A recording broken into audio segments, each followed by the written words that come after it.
tried to be enough for her, not in a fake way, not in a changing who I am way, but in a way where I genuinely believed that if I showed up right, it would be enough. So I gave more time, more attention, more patience. Whenever something felt off, I didn't pull away, I leaned in, because in my head, if something is slipping, you don't let go. You hold it tighter, you fix it, you show up better.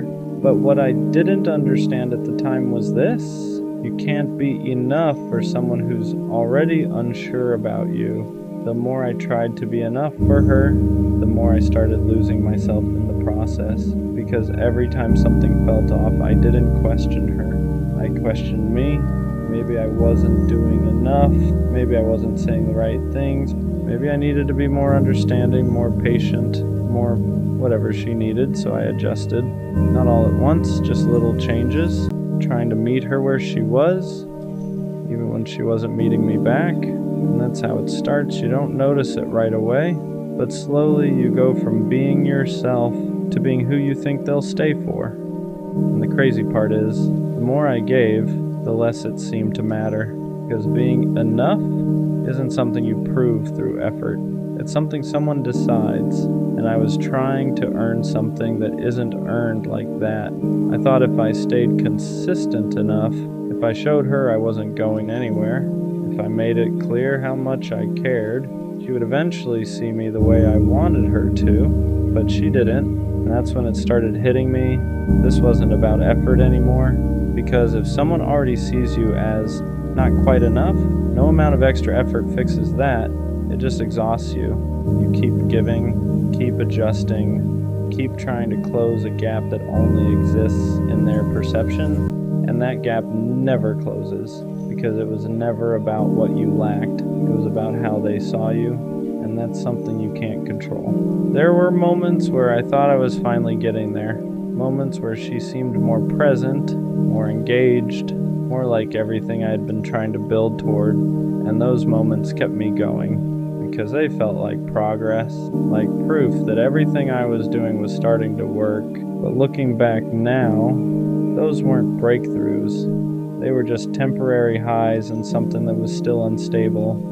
And every time it dropped again, I went right back into trying to fix it, trying to understand it, trying to be better, because I didn't want to accept something simple, that I could be everything I was supposed to be and still not be enough for her.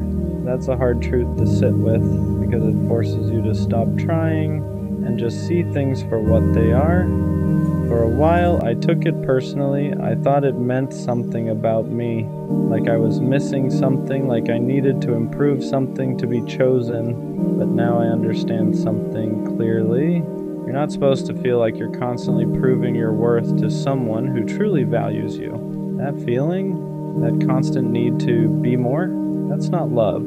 That's insecurity being fed by inconsistency. Because the right person doesn't make you feel like you're almost enough. They don't keep you in a space where you're trying to level up just to be chosen. They see you clearly and they decide, without you having to convince them, without you having to overextend yourself, without you having to question where you stand. And once I understood that, everything changed, because now I wasn't looking at myself like I needed to improve to be chosen. I was looking at the situation for what it really was: misalignment, not lack, not failure, just two people who weren't seeing each other the same way, and no amount of effort fixes that. So yeah, I tried to be enough for her, and for a while I thought I wasn't, but now I see it differently. I was already enough, just not for her, and that's okay, because the goal was never to become enough for the wrong person. It's to be recognized by the right one, the one who doesn't need convincing, the one who doesn't need you to prove your value, the one who sees you and chooses you as you are. So I'm not trying to be more anymore, I'm just being real and letting the right person recognize it. I still remember the last message she ever sent me, not because it was long, not because it explained everything, but because it didn't. It was simple, short, like it didn't carry the weight of everything that came before it, and that's what made it hit harder. Because how do you go from talking every day to one final message that feels like nothing? At first, I kept rereading it, not because I didn't understand it, but because I felt like there had to be something more hidden in it, some deeper meaning, some explanation between the lines, something that would make it all make sense. But there wasn't. It said just enough to end things and not enough to explain them, and that's what messes with you, because your mind keeps trying to fill in the gaps that they left empty. I kept thinking back to everything before that message, all the conversations, all the moments that felt real, all the things she said that made it seem like we were building something. And then I'd look at that last message again, and it didn't match. It didn't feel like it came from the same person. Because how do you go from consistency to something that feels so detached, so final, without feeling final at all? The hardest part wasn't even what she said, it was what she didn't say. No real explanation, no real accountability, no real closure, just something that closed the door without ever fully acknowledging what was behind it. And that leaves you stuck in a weird place, because you're not just dealing with an ending, you're dealing with questions that never got answers. For a while I wanted to reply, not to argue, not to convince her to stay, just to understand, to ask the questions that were sitting in my head. What changed? When did it change? Was any of it real? But I didn't, because deep down I knew something. If she wanted me to understand, she would have explained it the first time. And that's a hard truth to accept, because it means the silence after that message was intentional, not confusion, not hesitation, a decision. She said what she wanted to say, and everything she didn't say was also part of that choice. After that, the conversation just stopped. No follow-ups, no checking in, no, how are you? Just silence. And silence hits different when you're used to hearing from someone every day. Because now it's not just quiet, it's absence. For a while I kept expecting another message, something more, something that would make it feel complete, but nothing came. And eventually, I had to accept something I didn't want to. That last message was really the last one. And over time, I stopped looking at it like something unfinished. I stopped expecting more, because sometimes closure doesn't come from another person. It comes from accepting what they already showed you, and what she showed me was enough, even if it wasn't explained. I still remember the last message she sent me, not because of what it said, but because of what it meant. It was the end. Not loud, not dramatic, just final. And now I understand something I didn't then. The way someone ends things tells you everything you need to know about how they saw it. So I stopped waiting for another message, stopped looking for more words, because the last one was already saying everything it needed to, just not in the way I wanted. I know hopeless romantic sounds naive to some people, like it means you don't understand how the world works, but that's not true.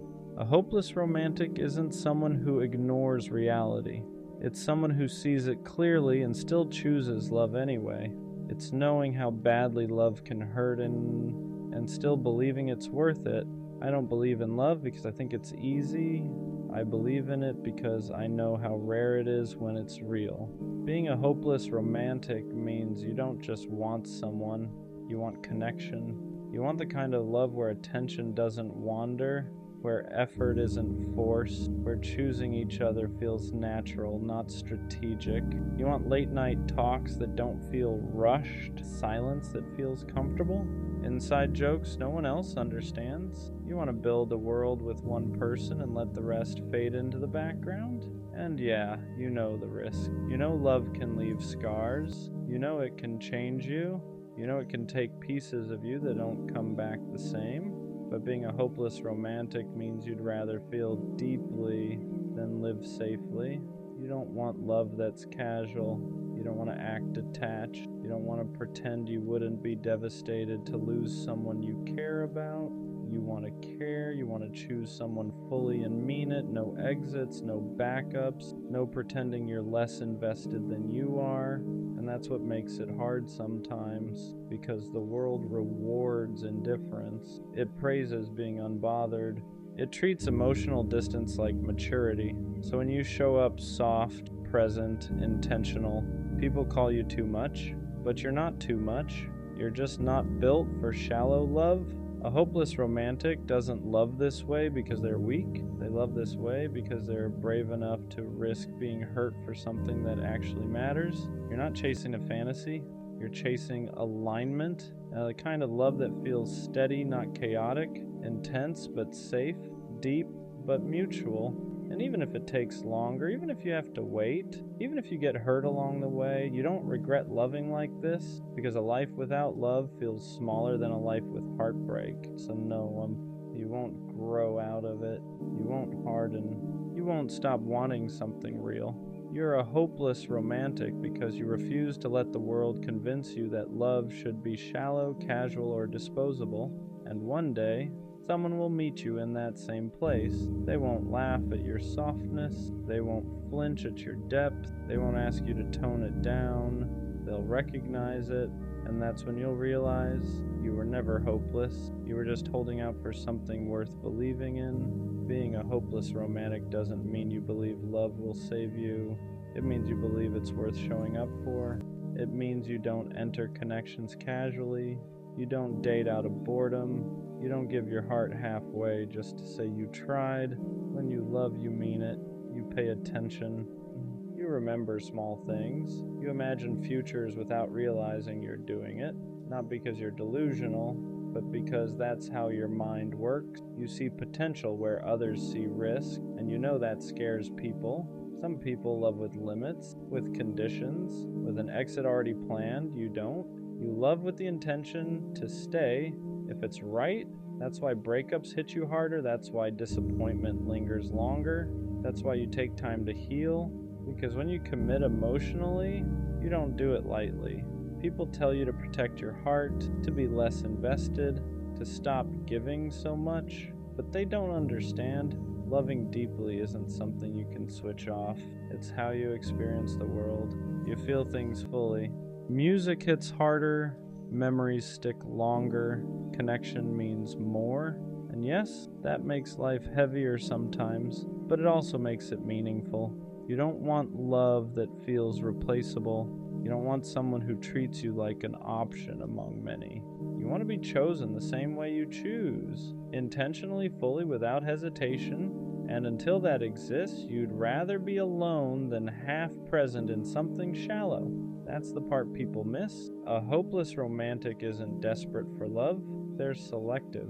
They'd rather wait than cheapen the way they love just to fit in. So when you say you're a hopeless romantic, what you really mean is, you still believe connection matters, you still believe loyalty is rare, you still believe love should feel like home, not like a negotiation. And even after heartbreak, after disappointment, after learning how badly love can hurt, you don't shut down, you slow down, you heal, you keep your heart intact, because the world already has enough people who don't care. What it doesn't have enough of are people willing to love honestly without pretending it's easy. And that's not weakness, that's conviction. Being a hopeless romantic isn't about expecting perfection. It's about refusing to treat love like something disposable. It's knowing that connection is rare and not watering it down just to seem unaffected. You don't fall for people easily, but when you do, it's intentional. You don't love out of loneliness, you love out of recognition. There's a moment where you see someone, not just who they are, but who they could be with you, and something in you locks in, not obsession, not fantasy, commitment, and that's where people misunderstand you. They think you're idealizing, they think you're rushing, they think you're setting yourself up to get hurt, but what they don't see is how much restraint it takes to love like this in a world that treats feelings like liabilities. You know how badly it can go. You've felt the disappointment, the silence, the slow realization that someone didn't choose you the way you chose them, and still, you don't turn cold, you don't reduce love to strategy, you don't keep score, you don't enter connections with a backup plan. Because loving halfway feels worse to you than losing someone you loved fully. You want the kind of love that's unmistakable, where effort doesn't fluctuate, where intentions don't need decoding, where loyalty isn't treated like something rare or surprising. You want love that's steady, Not loud, not chaotic, not anxiety disguised as excitement, just real. And yes, that means you get hurt deeper, because when you love, you're all the way in. You don't protect yourself by caring less. You protect yourself by choosing carefully. That's the difference. A hopeless romantic isn't reckless. They're discerning. They'd rather be alone than share space with someone who makes them feel like they're asking for too much just by wanting honesty, effort, and presence. And if that means waiting longer, so be it. Because you're not waiting for attention. You're waiting for alignment. For someone who doesn't flinch at your depth, who doesn't joke about your softness, who doesn't need you to tone it down to make things easier. Someone who sees the way you love and says, good, I do too.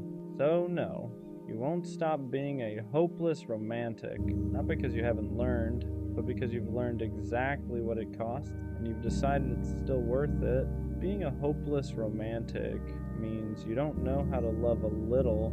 You either feel it or you don't. And when you feel it, it changes the way you move.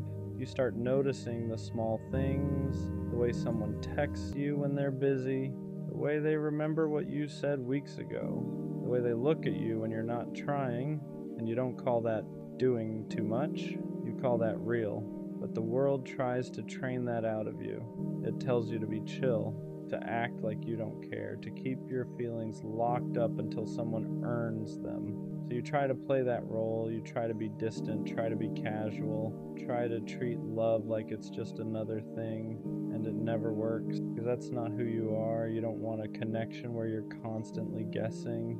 You don't want to be with someone who makes loyalty feel rare. You don't want a love that only shows up when it's convenient. You want the kind of love that feels chosen, not maybe, not we'll see, not I'm not sure, chosen. And sometimes that's what makes it lonely, because you keep meeting people who like the attention, but don't respect the intention. People who love the way you make them feel, but don't want to carry the responsibility of caring back, so you end up doing the hardest thing for someone like you. You walk away, not because you stopped loving, but because you finally realized love shouldn't require you to beg for consistency. A hopeless romantic doesn't stay where they're confused. They don't keep giving their heart to someone who treats it like something optional. They'd rather be alone than feel lonely next to someone, and that's not weakness, that's standards. Because if you love deeply, you have to protect that depth, not by becoming cold, but by becoming honest about what you need, and what you need is simple: presence, effort, loyalty, clarity. The kind of love that doesn't make you question yourself for wanting something real. What hurts the most as a hopeless romantic isn't rejection. It's realizing someone enjoyed being loved by you, but never intended to love you the same way. They liked the attention, the consistency, the way you showed up without hesitation, but when it came time to match that energy, to choose you with the same certainty, they hesitated, and that hesitation sticks with you because you don't love casually, you don't give pieces of yourself without meaning to. So when someone accepts your love without offering clarity in return, it feels like betrayal, even if they never promised anything. That's the quiet pain of being a hopeless romantic. You assume people love the way you do, with intention, with follow-through, with the understanding that feelings carry weight, and when they don't, you start questioning yourself. Am I asking for too much? Am I moving too fast? Am I wrong for wanting something solid? But the truth is, you weren't wrong. You were just loving someone who didn't have the same capacity. Some people like being cared for more than they like caring back. They want the benefits of your depth without the responsibility of meeting it, and learning that forces you to grow. Not by loving less, but by loving smarter. You start paying attention to actions, to consistency, to whether someone shows up when it's easy and when it's inconvenient. You stop pouring into people who only give when it suits them, not because you've become colder, but because you've learned your heart isn't something everyone deserves access to. Being a hopeless romantic doesn't mean you accept crumbs. It means you believe in love enough to walk away when it's not being returned honestly. And that's the part people don't see. Your softness comes with strength. Your depth comes with discernment, because loving deeply also means knowing when to stop. Being a hopeless romantic means waiting doesn't scare you. Settling does. You've seen what happens when people accept love that's almost right. They grow quieter. They grow distant. They start convincing themselves that good enough is enough, and you know that could never be you. You don't want a relationship that slowly drains you. You don't want love that feels like compromise from the very beginning. So you wait, not because you think you're better than anyone else, but because you know yourself. You know how deeply you attach, how fully you commit, how once your heart is in, it doesn't wander. And you also know what happens when that kind of heart ends up in the wrong hands. It gets taken for granted, it gets tested, it gets stretched until it starts hurting more than it should. So patience becomes protection. You don't rush intimacy. You don't force connection. You let people show you who they are before you give them access to who you are. That's not fear. That's wisdom earned the hard way. Some days the waiting feels heavy. You watch people pair off quickly. You hear about relationships that just happened. You wonder if maybe you're overthinking things, but deep down you know the truth. You're not waiting for attention. You're waiting for alignment, for someone who doesn't flinch when things get real, who doesn't pull back when feelings deepen, who doesn't treat commitment like a loss of freedom. You want someone who stays present, who chooses you clearly, who doesn't make you question whether you're asking for too much, because to you, love isn't supposed to feel confusing. It's supposed to feel steady, and until that exists, being alone is still better than being half-loved. That's the quiet strength of being a hopeless romantic. You don't chase, you don't beg, you don't lower your standards just to say you're not alone. You wait, not because you're hopeless, but because you believe the right love won't require you to betray yourself. People like you feel things more intensely, not because you're dramatic, but because you're present. When something matters to you, it doesn't sit quietly in the background, it moves through you, it stays with you. Love doesn't just pass through your life, it marks it. That's why moments linger longer, why memories feel heavier, why connections don't fade easily once they've mattered. And people tell you that's a problem. They say you should care less, detach quicker, move on faster. But they don't understand what intensity really is. Intensity isn't chaos, it isn't instability, it isn't losing control. It's depth. It's the ability to feel joy fully and grief honestly, to experience connection without numbing yourself just to make it easier. You don't skim life, you dive into it. And that's why love feels different to you than it does to most people. You don't forget easily, you don't replace people quickly, you don't treat connection like something interchangeable. When you love, it's intentional. That's why heartbreak hits harder. Because you didn't hold back, you didn't love with conditions, you didn't prepare an exit in advance, you showed up honestly. And while that hurts more in the moment, it also means something important. Nothing about your love was fake. You don't look back wondering if you tried hard enough, if you cared enough, if you were too guarded. You know you gave what you had, and that kind of certainty matters. Intensity becomes a problem only when it's given to the wrong people. With the right person, your depth won't feel overwhelming, it'll feel grounding.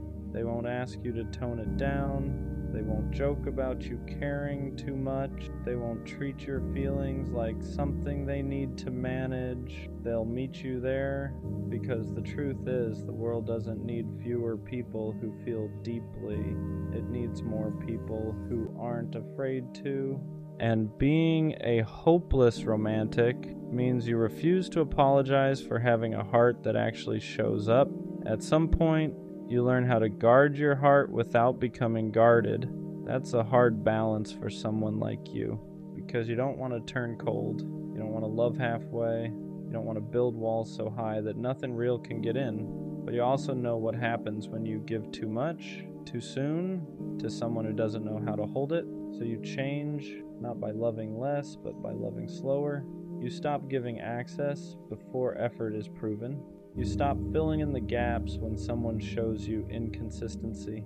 You stop romanticizing potential over behavior, and that doesn't feel natural at first. Because you're used to leading with your heart, used to giving people the benefit of the doubt, used to assuming good intentions, but experience teaches you something important. Being open doesn't mean being unprotected. You can still be warm without being available to everyone.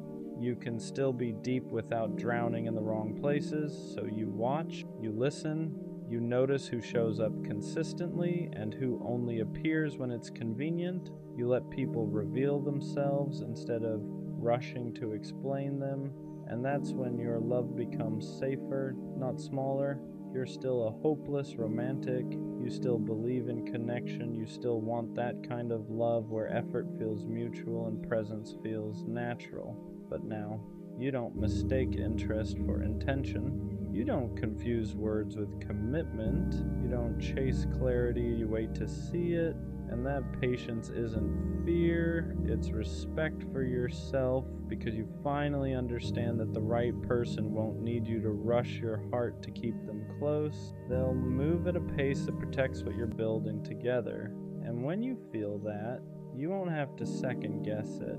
You'll know. There's a phase every hopeless romantic goes through that feels especially isolating. It's the part where you've learned enough to stop choosing the wrong people, but you haven't met the right one yet. So you're not heartbroken anymore. You're not chasing. You're not settling. You're just alone, and people don't understand that version of you. They assume you've become distant, that you've lost interest, that you've changed, but really you've just stopped forcing connection where it doesn't fit. You're not closed off. You're selective. You're not cold. You're careful. You've reached a place where surface level attention doesn't move you anymore. Small talk feels hollow. Inconsistent effort feels loud. Mixed signals feel exhausting. So you walk away sooner. You disengage faster. You don't explain yourself as much, and that can feel lonely because now you're surrounded by people but not met by anyone. You want depth. You want presence. You want someone who doesn't flinch when emotions enter the room, and until that shows up, nothing else feels worth your heart. This is usually the point where people tell you to lower your standards, to be more flexible, to give someone a chance, but they don't understand what it costs you to love the wrong person. They don't feel the aftermath the way you do, the way it lingers, the way it reshapes you, so you hold your ground, even when it feels quiet, even when it feels like you're the only one still believing in something deeper, because you know this loneliness is different from the loneliness you felt before. Before, you were lonely because you were giving your heart to people who couldn't hold it. Now you're lonely because you're protecting it, and that difference matters. This space isn't empty. It's the space right before alignment. The moment right before someone finally sees the way you love and doesn't ask you to soften it. And even though it's hard, even though it tests your patience, you stay here because you know the right love won't arrive while you're busy entertaining the wrong ones. Being a hopeless romantic was never about fantasy. It was about faith.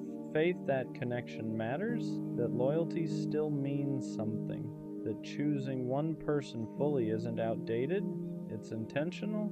For a long time, you wondered if this way of loving was something you were supposed to grow out of, if heartbreak was meant to harden you, if disappointment was meant to teach you to want less, but it never did.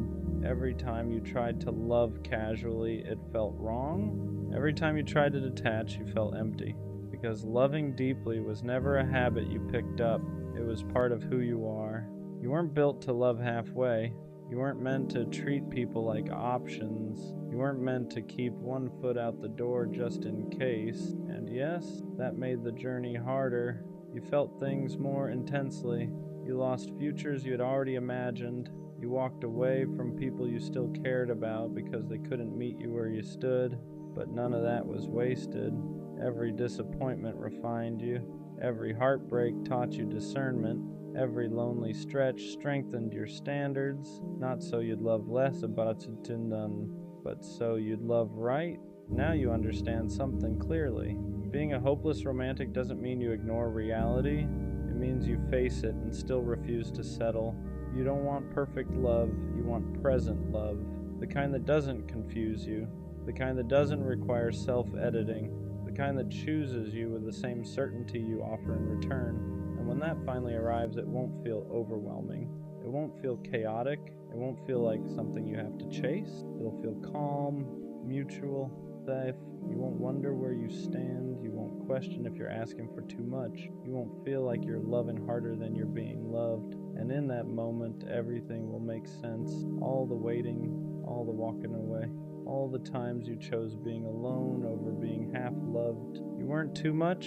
You were just ahead of your time in a world that forgot how to love with intention. So no, being a hopeless romantic isn't something you need to fix. It's something you protect, because when the right person finally meets you there, they won't try to change you. They'll recognize you, and you'll realize you were never hopeless at all. You were just holding out for a love that was worthy of you. It's Valentine's Day, and yeah, I'm alone.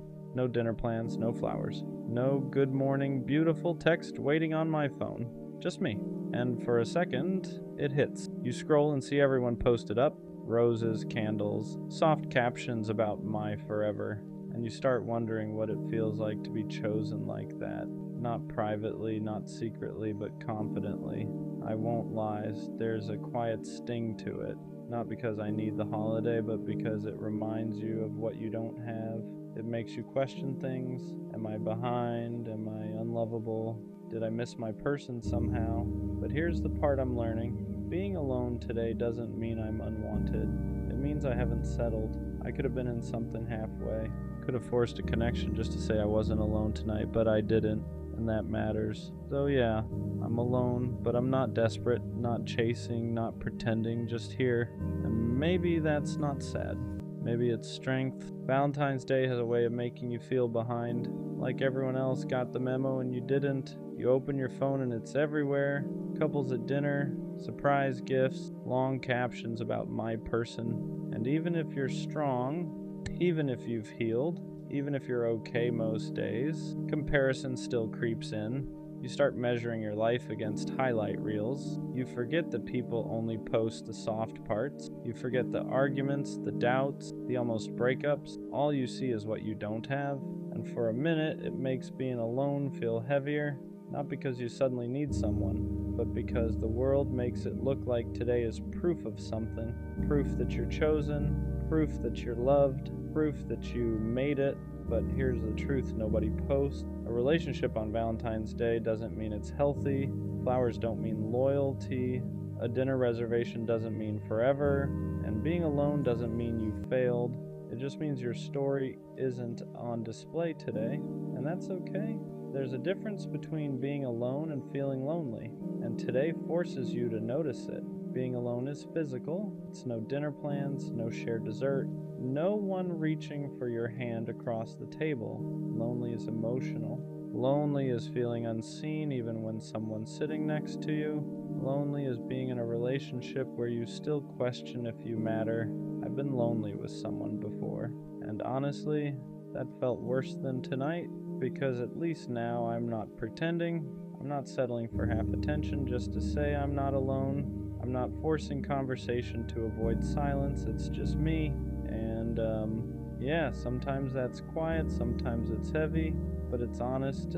There's no confusion here, no mixed signals, no wondering where I stand. So maybe being alone today isn't the loss I thought it was. Maybe it's just space for something real instead of something convenient. Let's be real. There's always that moment where you think about texting someone. Not because you miss them, not because you want them back, but because you don't want to feel alone tonight.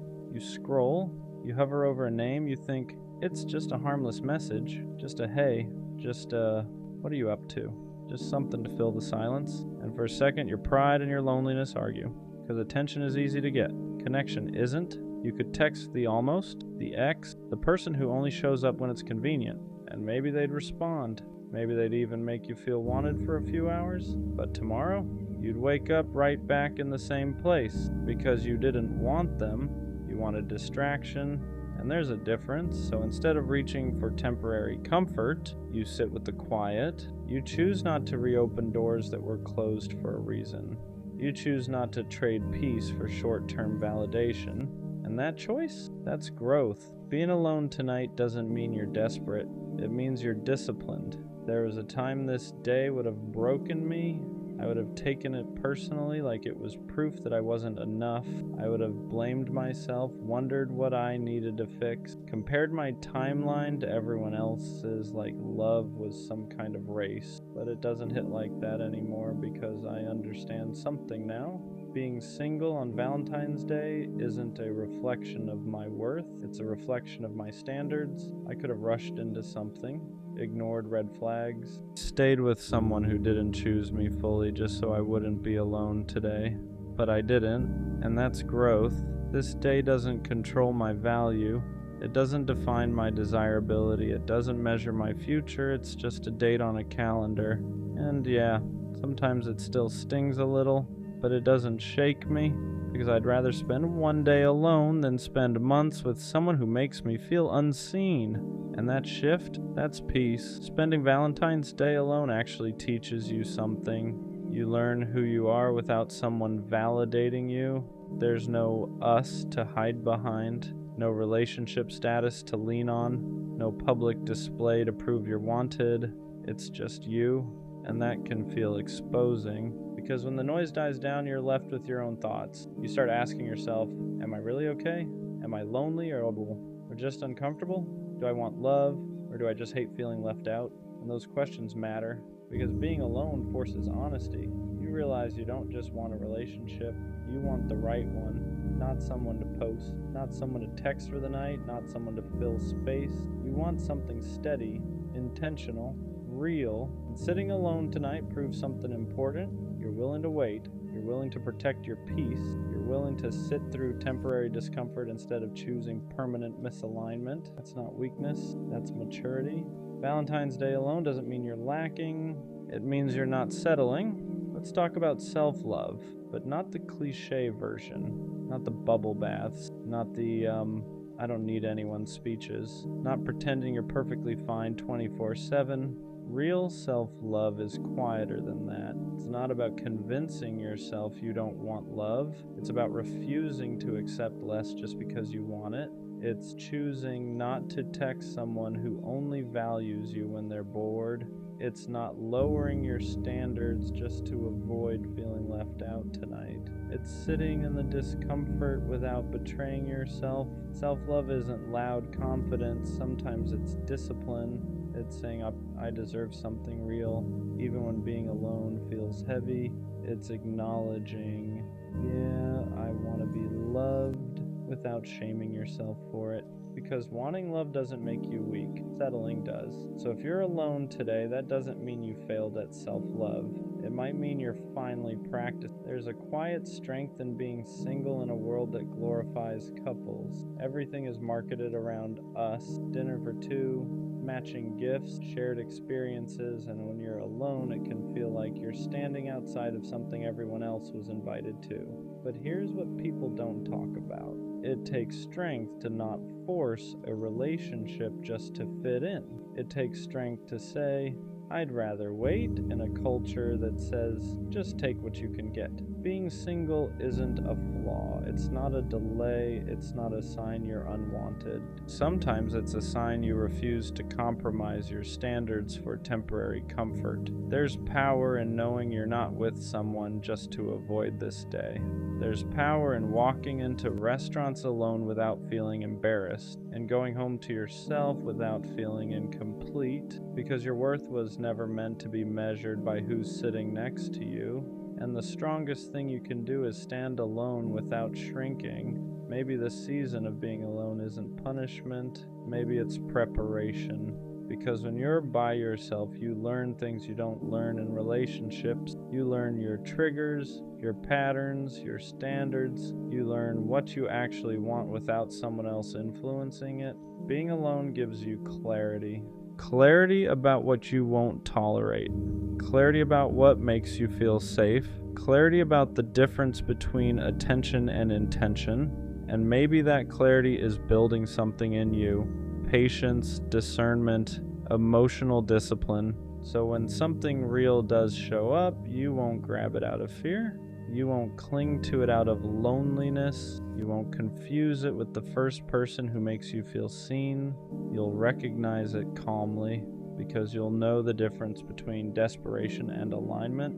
Maybe this Valentine's Day alone isn't a sign you're behind. Maybe it's proof you're becoming someone who won't settle.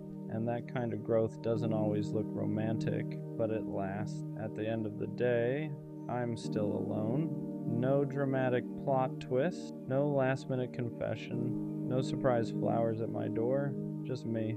But it doesn't feel heavy anymore, because being alone today didn't expose a flaw in me.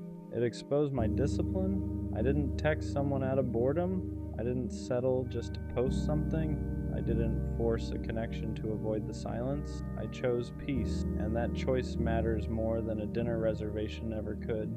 Valentine's Day used to feel like proof that I was missing something. Now it feels like proof that I'm protecting something. My standards, my growth, my future. Because when love does come, I don't want it to be rushed. I don't want it to be convenient. I don't want it to be temporary. I want it to be real. So if that means spending this day alone instead of in something halfway, I'm okay with that. Being alone tonight doesn't mean I'm unloved. It means I'm waiting for something worth loving, and that's not sad. That's strength. Sometimes I don't question if I love people. I question if I'm loved the same way back. Not liked, not wanted when it's convenient. Actually loved. The kind of love that chooses you even when it's inconvenient. Because attention is easy to get. Replies are easy. Compliments are easy. Late night I miss you texts are easy. But consistency is rare. And sometimes I sit there wondering, do they love me? Or do they just like how I make them feel? I show up fully, I remember details, I check in, I move intentionally. So when effort feels uneven, it doesn't make me angry. It makes me question everything. Am I asking for too much, or am I just asking the wrong person? You can be surrounded by people and still feel unloved, because love isn't about volume.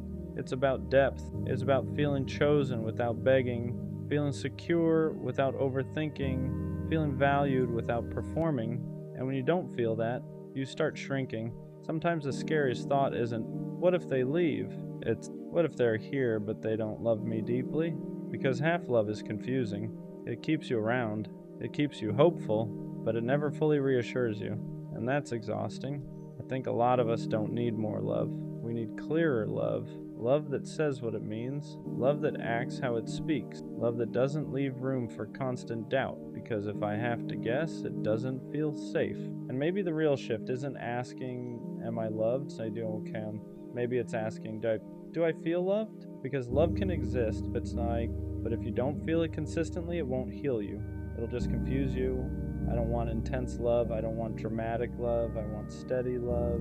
The kind that doesn't disappear when things get heavy. The kind that doesn't go quiet when reassurance is needed. The kind that doesn't make me earn my place. If I'm loved, I shouldn't have to decode it. I shouldn't have to overanalyze it. I shouldn't have to convince myself of it. Love shouldn't feel like a debate. It should feel like certainty. So am I loved? Maybe the better question is, am I staying in spaces where I consistently feel valued? Because real love doesn't make you question your worth. It reinforces it, and if I ever have to constantly wonder whether I'm loved, that might be my answer. Sometimes the question isn't, will I be loved? It's quieter than that. It's, is there something about me that makes love harder? Because when people keep leaving, or hesitating, or choosing someone else, you start internalizing it.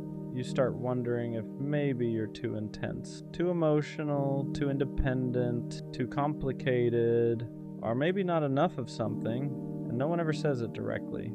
They just drift, they just lose interest, they just aren't ready, and you're left holding the pattern. So you sit there thinking, if I was easier to love, would they have stayed? Maybe you're not hard to love. Maybe you're just hard to manipulate, hard to breadcrumb, hard to keep around without effort, hard to confuse. And to the wrong people, that feels inconvenient. You ask questions. You want clarity. You don't pretend you're okay with half effort. That doesn't make you difficult. It makes you aware. And you keep encountering people who aren't ready for depth. Your standards start to feel like flaws. You start thinking, maybe if I needed less, maybe if I expected less, maybe if I was more chill, they would have stayed. But staying isn't the goal. Staying right is. And being easy to love often just means being easy to neglect. You're not hard to love. You're just not built for temporary. When rejection repeats itself, you stop seeing it as coincidence. You start seeing it as confirmation. Confirmation that maybe you're too much, too sensitive, too deep, too intense for people to handle long term. So you adjust, you soften your reactions, you downplay your needs, you act less invested than you actually are, because maybe if you seem lighter, less emotional, less attached, they won't leave. But here's what really happens. You slowly disconnect from yourself. You become quieter in relationships, less expressive, less honest about what you want. And when someone still walks away, it hurts even more, because now it feels like even the edited version of you wasn't enough. That's when the question gets louder. If even my smaller version isn't chosen, what does that say about me? But maybe it doesn't say anything about you. Maybe it says something about who you've been choosing. There's a difference between being hard to love and being hard to access. Hard to love sounds like a flaw, like you're difficult, complicated, too much work. Hard to access is different. It means not everyone gets the deepest parts of you. It means you don't open up instantly. It means your vulnerability isn't handed out casually. And that's not a weakness, that's discernment. You don't let just anyone in anymore. You don't overshare with people who haven't earned trust. You don't attach quickly just because there's chemistry. To someone who wants easy, that feels frustrating. To someone who wants depth, that feels rare. You're not hard to love. You're just not available for surface level connection. And the wrong people will always call that too much, but the right person, they'll call it intentional. Maybe the real issue was never that you're hard to love. Maybe you've been loving people who don't know how to love deeply. There's a difference. Some people like the idea of you, your attention, your softness, the way you show up for them. But when it's time to reciprocate, they struggle, not because you're asking for too much, but because they don't have that depth to give. And instead of admitting that, it's easier for them to label you. Too intense, too emotional, too serious. But wanting clarity isn't intense, wanting effort isn't emotional, wanting something real isn't serious, it's healthy. You're not hard to love, you're hard to half love, and that's where the tension comes from. Because people who operate casually feel pressure around someone who operates intentionally, but pressure isn't the same as incompatibility. It's just misalignment. When you're repeatedly misunderstood, you start questioning your depth. You start wondering if you feel too much, if you expect too much, if you interpret things too deeply. Because when people keep saying, it's not that serious, or you're overthinking, you begin to shrink your instincts, you second guess your reactions, you silence your intuition, you tell yourself to calm down even when something feels off. But here's the truth. Depth feels dramatic to people who live on the surface. Emotional awareness feels intense to people who avoid vulnerability. Your ability to feel deeply is not a flaw, it's a capacity. And just because someone doesn't meet you there doesn't mean you're too much. It just means they don't swim that far. You're not hard to love. You're just not built for shallow connections. And that's not something you should dilute. At some point, the question changes. It stops being, am I hard to love? And starts being, are they capable of loving me properly?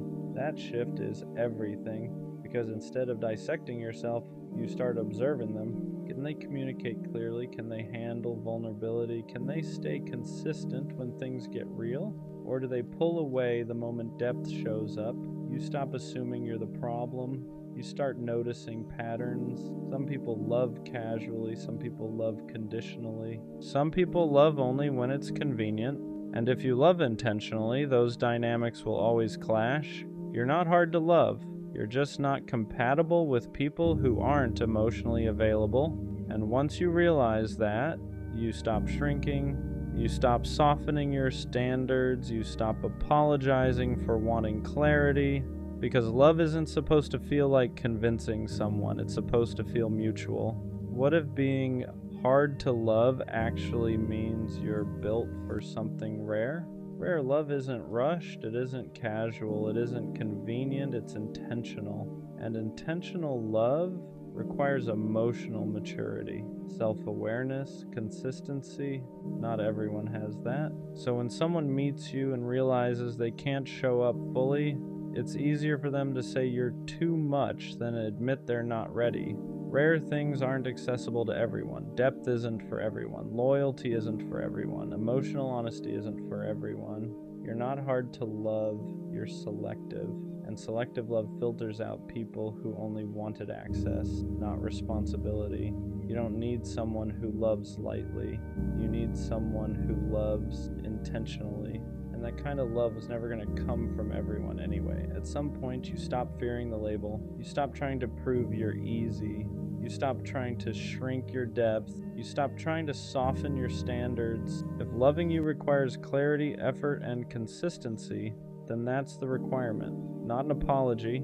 You don't dilute your emotions anymore. You don't pretend you're fine with surface level. You don't act detached just to seem low maintenance. You embrace it. Yes, you love deeply. Yes, you need communication. Yes, you value stability. That doesn't make you difficult. It makes you intentional. And when you stop treating your depth like a flaw, you stop attracting people who are intimidated by it, because confidence changes your energy. You're not asking, is this too much? Like, you're asking, can they meet me here? And if they can't, you don't internalize it. You understand that not everyone is equipped for the kind of love you offer, and that's okay. So, am I hard to love? No, I'm just not easy to half love. I don't do confusion. I don't thrive on inconsistency. I don't mistake potential for commitment anymore. If loving me requires effort, that's because I give effort. If loving me requires honesty, that's because I offer honesty. If loving me requires depth, that's because I refuse to stay shallow. I used to think I needed to soften, to be less emotional, less aware, less intense, but the right love won't ask me to shrink. It won't call my standards too much. It won't label my needs as dramatic. It won't feel overwhelmed by my depth. It will meet it. So no, I'm not hard to love. I'm just built for someone who loves intentionally, someone who doesn't hesitate, someone who doesn't compare, someone who doesn't need convincing. And until that shows up, I'm not a problem to fix. I'm just not available for less. And that's not being hard to love. That's knowing exactly how I deserve to be loved. Being the introvert in the relationship means loving someone who lives louder than you do. They talk easily, they fill rooms, they connect fast, and you listen, you observe. You need quiet to recharge after loving hard. Sometimes it feels like you're standing next to someone who shines effortlessly while you glow quietly. They want to go out, you want to stay in, they gain energy from people, you lose it even when you're happy. And the hardest part is not the difference. It's wondering if your quiet way of loving is enough. Because you don't always say everything, you don't always show excitement loudly, but when you choose someone, you choose them deeply. Being the introvert doesn't mean you love less. It means you love in a way that's calm, steady, and intentional, and sometimes that gets misunderstood. Being with an extrovert means watching them move through the world with ease. They make friends everywhere, they're invited everywhere, people are drawn to them naturally, and sometimes, standing next to that, you wonder where you fit, not because they make you feel small, but because you don't take up space the same way. They thrive in crowds. You count the minutes until you can recharge. They talk things out loud. You process everything internally first, and there are moments where you feel guilty for needing quiet after a long day of loving them. You worry that asking for space sounds like distance, that needing alone time sounds like disinterest, but the truth is, your silence isn't absence. It's how you stay present without burning out. Loving loudly isn't the only way to love deeply, and being quieter doesn't mean you're less committed. It just means your love lives in steadiness, not spotlight. The unspoken fear is that one day you won't be enough, that they'll want more noise, more people, more energy than you can give. You worry they'll mistake your calm for boredom, your need for quiet for distance. You love them deeply but not loudly, and sometimes you wonder if that difference will matter too much. You don't compete for attention, you don't need constant stimulation, you just want connection that feels safe and real. The fear isn't that they'll leave, it's that they'll outgrow you without realizing you were loving them in the only way that feels honest to you. But loving quietly doesn't mean loving less, it means choosing them without the performance. It means staying without needing the room to notice. The right partner won't need you to be louder, they'll need you to be you. Introverts love deeply in ways that aren't always obvious. You remember details, you notice shifts in mood, you feel things before they're said. While they're talking to the room, you're paying attention to them. You're the one who listens after the party ends, the one who creates calm when everything feels loud, the one who offers presence instead of constant stimulation. Your love shows up in consistency, not volume, in choosing the same person again and again, even when it's quiet, even when no one's watching. And often your extroverted partner doesn't realize how much they need that until life gets overwhelming, until they're tired, until the noise fades, until they need someone who knows how to stay still with them. That's when your kind of love becomes the anchor. Not flashy, not loud, just steady. Introverts and extroverts can work beautifully together, but only when both ways of loving are respected. You don't need to become louder to be enough for them, and they don't need to become quieter to be right for you. What matters is understanding that your need for space isn't rejection, that their need for people isn't avoidance. You recharge differently, but you can still meet in the middle. When an extrovert learns that quiet isn't distance, and an introvert learns that excitement isn't chaos, something soft happens. You stop trying to fix each other, you start protecting each other, you give them grounding, they give you expansion, and suddenly, the difference that once felt like a risk becomes the balance that makes the relationship work. Asking for space doesn't mean you love them less. It means you know yourself. Introverts don't pull away to create distance, they pull away to come back whole, but asking for that space can feel heavy. You worry it sounds like rejection. You worry they'll take it personally. You worry needing time alone makes you difficult to love. The right partner won't hear, "I need space," as "I don't want you." They'll hear it as, "I'm taking care of myself so I can show up better." You don't need to apologize for how you recharge. You don't need to explain it every time. Love doesn't require constant closeness to be real. Sometimes the healthiest thing you can do for a relationship is step back for a moment, not to disconnect, but to return as yourself. Introverts show love in quiet, steady ways. You remember the little things they forget they mentioned. You notice when their mood shifts before they say anything. You check in without being asked. Your love isn't loud. It's consistent. It's making space for them after a long day. It's choosing them in calm moments, not just exciting ones. It's staying present when things slow down. Sometimes you wish they could see it more clearly. Not because you need praise, but because your love doesn't always announce itself. But the right partner will feel it. They'll feel it in how safe they are with you, and how calm things get around you, and how you stay, even when nothing exciting is happening. Quiet love isn't invisible. It's just not performing, and the people who value depth will always recognize it. It's easy to compare yourself to an extroverted partner, to wonder why you don't light up rooms, why you don't want constant plans, why loving quietly feels like a disadvantage. But your quiet nature isn't something to fix, it's something that brings balance. You offer depth in a world of noise, you offer presence in a world of distraction, you offer steadiness when everything else feels fast. You don't compete for attention, you create connection, and when you stop comparing, something shifts. You stop shrinking next to their energy. You stop questioning your value. You stop feeling like you need to match them to be worthy of love. You realize your calm isn't less than their excitement. It's what gives the relationship somewhere to rest. And the right partner won't ask you to be louder. They'll thank you for being grounding. One of the quiet fears is being replaced by louder energy, by someone more outgoing, more exciting, more effortless in social spaces. You worry that your calm won't be enough forever.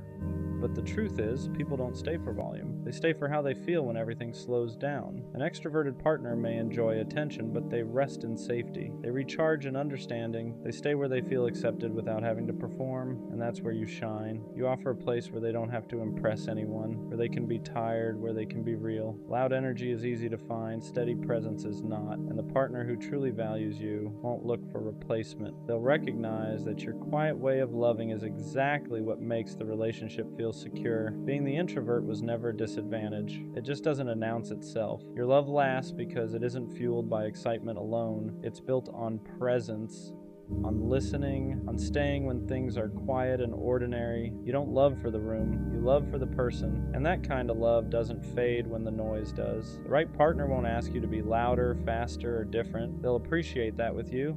Love feels steady instead of overwhelming, safe instead of performative. So if you've ever felt like your quiet nature made you harder to love, it didn't. It made you the place someone can finally rest. And that's not less, that's rare. Loving quietly doesn't mean loving halfway. It means you choose depth over display. You don't need to be the loudest voice in the room to be the most meaningful presence in someone's life. The right partner won't measure love by energy levels. They'll feel it in consistency, in safety, in how calm it feels to be with you. And one day you'll realize something simple. Your quiet wasn't something they had to tolerate. It was the reason they felt at home. We all know that one friend who's genuinely a good guy, not the fake nice kind, not the kind that's only good when it benefits him. I mean the real kind, the one who listens more than he talks, the one who checks in just because, the one who walks her home, texts, "Let me know when you get there," and actually waits for the reply, not for points, not for validation, just because that's who he is. He shows up when people call.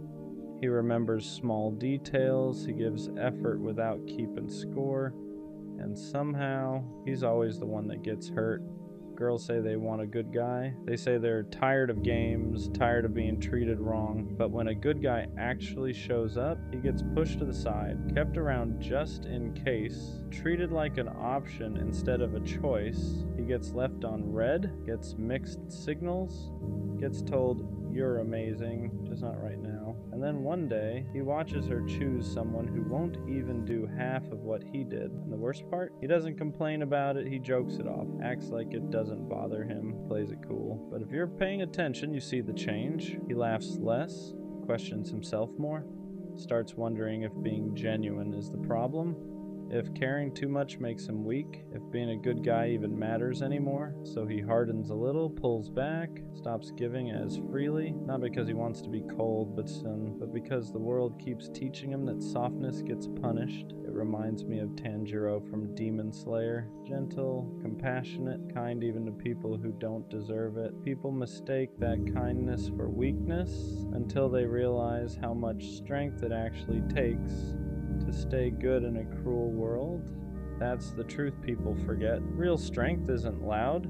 It doesn't dominate. It doesn't need to prove itself. Real strength is staying kind when life gives you every reason not to be. So if you know a guy like that, be there for him. Remind him that his heart isn't a flaw, that being good isn't something he needs to outgrow, because one day someone is going to see him, really see him, and they won't make him pay for the damage done by people who couldn't handle his heart. And when that happens, being a good guy will finally feel worth it. What people don't realize is how early the good guy starts changing himself without even noticing. At first it's small, he replies a little slower, he stops double texting, he thinks twice before doing something thoughtful because he's scared it'll be taken the wrong way, not appreciated, or worse, ignored.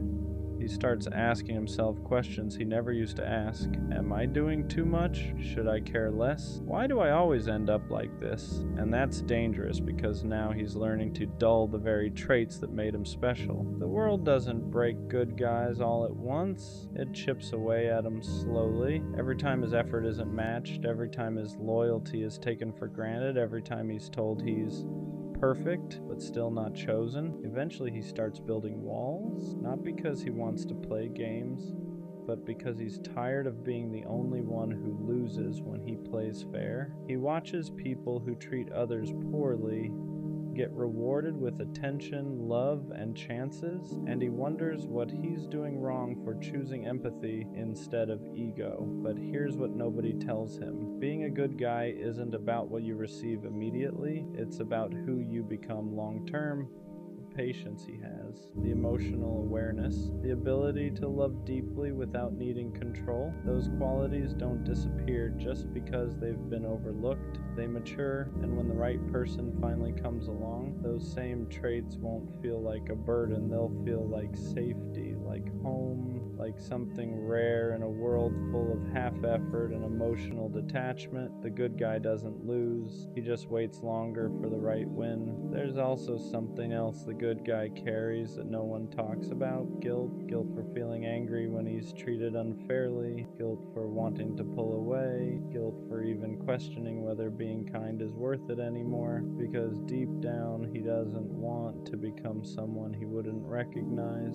So instead of expressing that frustration, he swallows it. He tells himself to be patient, to be understanding, to give people the benefit of the doubt, even when they've shown him who they are multiple times. And that self-control, that restraint, it takes more strength than most people will ever realize, but it comes at a cost. He starts to feel invisible, like his effort only matters when it's convenient for someone else, like his loyalty is expected, not appreciated. And the scariest part isn't that people take advantage of him, it's that he starts expecting it. That's when the good guy begins to question his worth. Not in a dramatic way, quietly, internally. He wonders if he needs to be colder to be respected, louder to be noticed, less caring to be chosen. And even though he doesn't like those thoughts, they creep in anyway. But here's the truth he needs to hear: the world doesn't need more detached people pretending they don't care.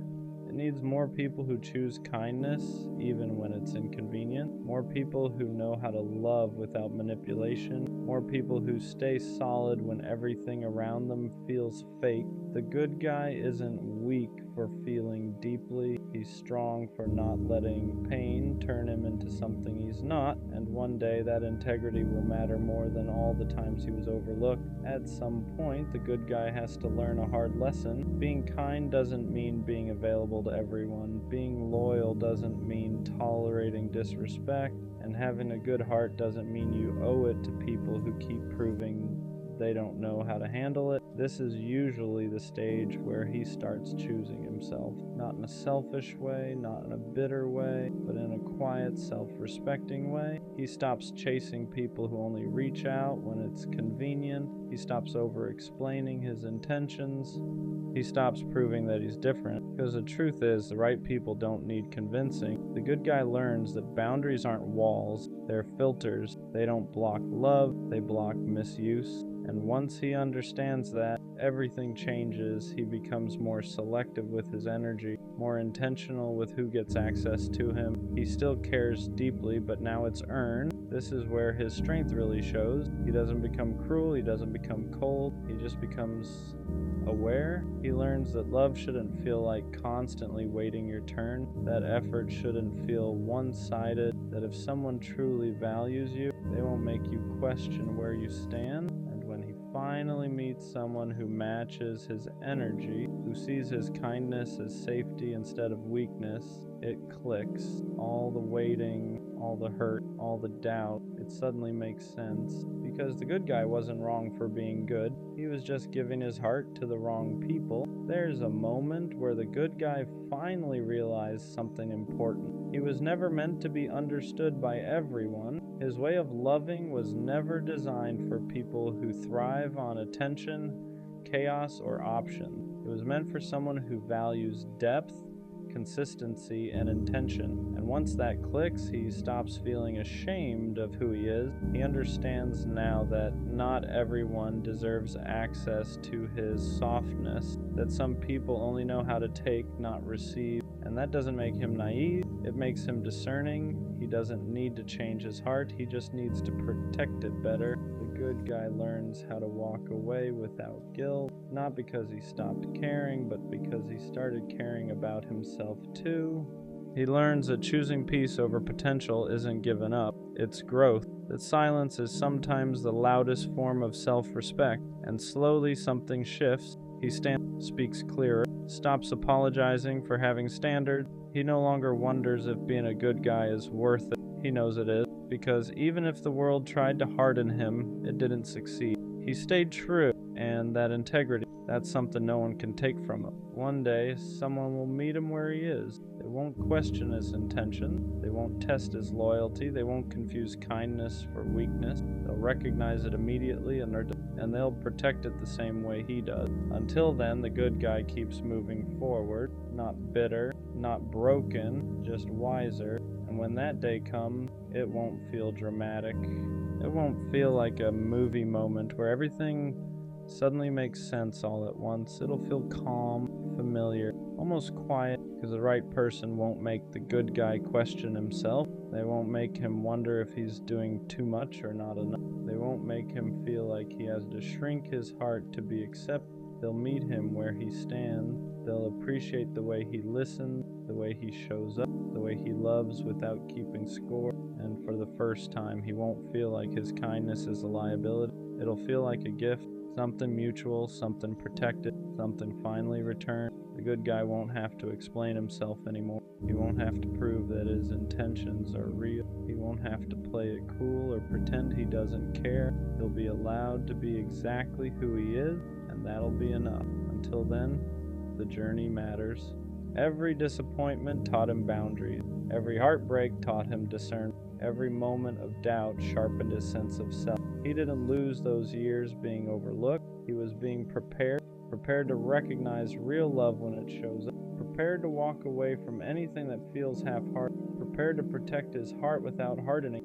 So if you're that good guy reading this, don't change. Don't let the world convince you that you need to become colder to survive. Stay solid, stay honest, stay kind.